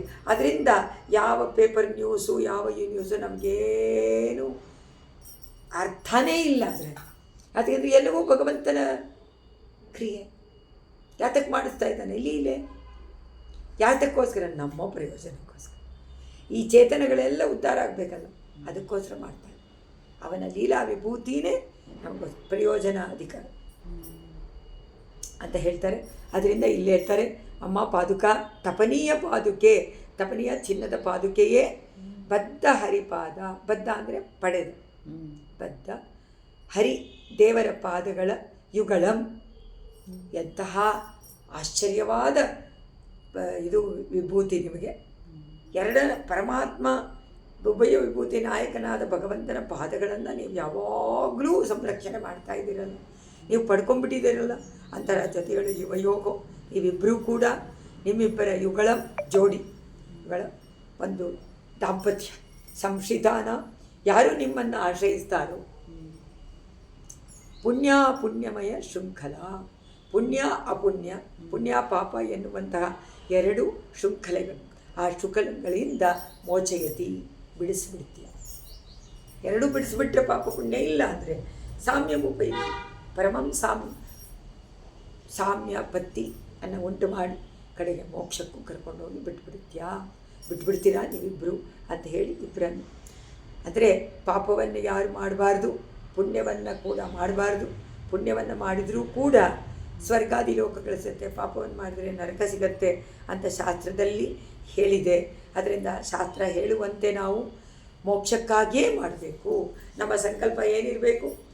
ಮೋಕ್ಷ ಎನ್ನುವಂಥ ಪರಮಾತ್ಮನಿಗೋಸ್ಕರವೇ, ಅವನನ್ನು ಪಡ್ಕೊಳ್ಳೋಕ್ಕೋಸ್ಕರವೇ ಕರ್ಮಗಳು ಅಂತ ಹೇಳಿ, ಮೋಕ್ಷವೆಂದರೆ ಪರಮಾತ್ಮನನ್ನು ನಿತ್ಯವೂ ಒಂದು ಕ್ಷಣ ಬಿಡದಂತೆ ಪರಮಾನಂದವನ್ನು, ಅಪರಿಮಿತವಾದ ಪರಮಾನಂದವನ್ನು ಅನುಭವಿಸೋದೇನೆ ಪರಮಾತ್ಮನ ಜೊತೆಯಲ್ಲಿ ಮೋಕ್ಷ. ಅದರಿಂದ ಅದು ಸ್ಥಾನ ಲಾಭ, ಅನುಭವ ಲಾಭ ಎರಡೂ. ದೇವರ ಹೊರತು ಬೇರೆ ಏನನ್ನಾದರೂ ಕೇಳೋದ್ರಿಂದ ಭಗವಂತ ಏನು ಮಾಡ್ತಾನೆ? ತನ್ನನ್ನು ಕೊಡೋದಿಲ್ಲ. ನಿಂಗೆ ಅದು ಬೇಕು ತಾನೇ ತೊಗೊಂಡೋಗು. ನಿನ್ನನ್ನು ಬಿಟ್ಟಿದ್ದೀನಿ, ಇಷ್ಟು ಜನ್ಮಾಂತರದಲ್ಲೂ ಇದನ್ನೇ ಕೇಳ್ತಾ ಇದೆಯಾ ನೀನು, ಅದನ್ನೇ ಅನುಭವಿಸ್ತಾ ಇದೆಯಾ, ಹೋಗು ಇವಾಗಲೂ. ಉದಾಸೀನನಾಗ್ಬಿಡ್ತಾನೆ ಪರಮಾತ್ಮ. ಅವನ ಉದಾಸೀನವೇ ನಿಗ್ರಹ. ಅವರಿಗೆ ಅನುಗ್ರಹಕ್ಕೆ ಪಾತ್ರ ಆಗಬೇಕಾದ್ರೆ ನೀನೇ ಬೇಕು ಅಂತ, ಭಗವಲ್ಲಾಭಾರ್ಥಿ ಆಗಬೇಕು. ಹಾಗಾದರೆ ಪರಮಾತ್ಮನದೇ ಸೃಷ್ಟಿಯಲ್ಲಿ ಎಲ್ಲವೂ ಆದಮೇಲೆ ಅದನ್ನೆಲ್ಲ ನಾವು ಭಗವಂತ ಅಂತಾನೆ ಭೋಗಿಸ್ಬೋದಲ್ಲ ಅಂತ ಕೆಲವರು ಇದ್ದಾರೆ. ಅವನೇ ತಾನೇ ನಡೆಸ್ತಾ ಇದ್ದಾನೆ, ಸೊ ಅದರಿಂದ ಅವನೇ ಮಾಡ್ತಾ ಇರೋದು, ನಾನು ಅದರಲ್ಲೇ ಇರ್ತೀನಿ ಅಂತ. ಆದರೆ ಸಂಸಾರದಲ್ಲೇ ಇರ್ತೀನಿ. ಅದು ಬೇಡ ಅಂತ ಅನ್ನಿಸಿದರೆ ಮಾತ್ರ ಅದರಿಂದ ದೇವರನ್ನು ಸ್ವಾಧೀನದಲ್ಲಿ ಇಟ್ಕೊಂಡು ಪರಾಧೀನನಾಗಿರುವಂಥ ಭಗವಂತ. ಯಾರಿಗೆ ಪರಾಧೀನ? ಭಕ್ತ, ಆಚಾರ್ಯರ, ಆಳ್ವಾರರ, ಭಕ್ತರ ಪರಾಧೀನನಾಗಿರುವಂಥ ಆ ಭಗವಂತನನ್ನು ಇಟ್ಕೊಂಡಿರುವಂತಹ ಆಚಾರ್ಯರನ್ನು, ಆಳ್ವಾರರನ್ನು ನಾವೇನು ಮಾಡಬೇಕು? ಸೇವೆ ಮಾಡಬೇಕು. ಅವರ ಸೇವೆಯನ್ನು ಮಾಡಿ ಎಲ್ಲವನ್ನು ಅವರಿಗೆ ಒಪ್ಪಿಸ್ಬಿಡ್ಬೇಕಷ್ಟೆ. ಯಾಕೆಂದರೆ ಅವರು ಕಾಣುವಂಥ ದೇವರು, ಅವರು ಕಾಣದೇ ಇರುವಂಥ.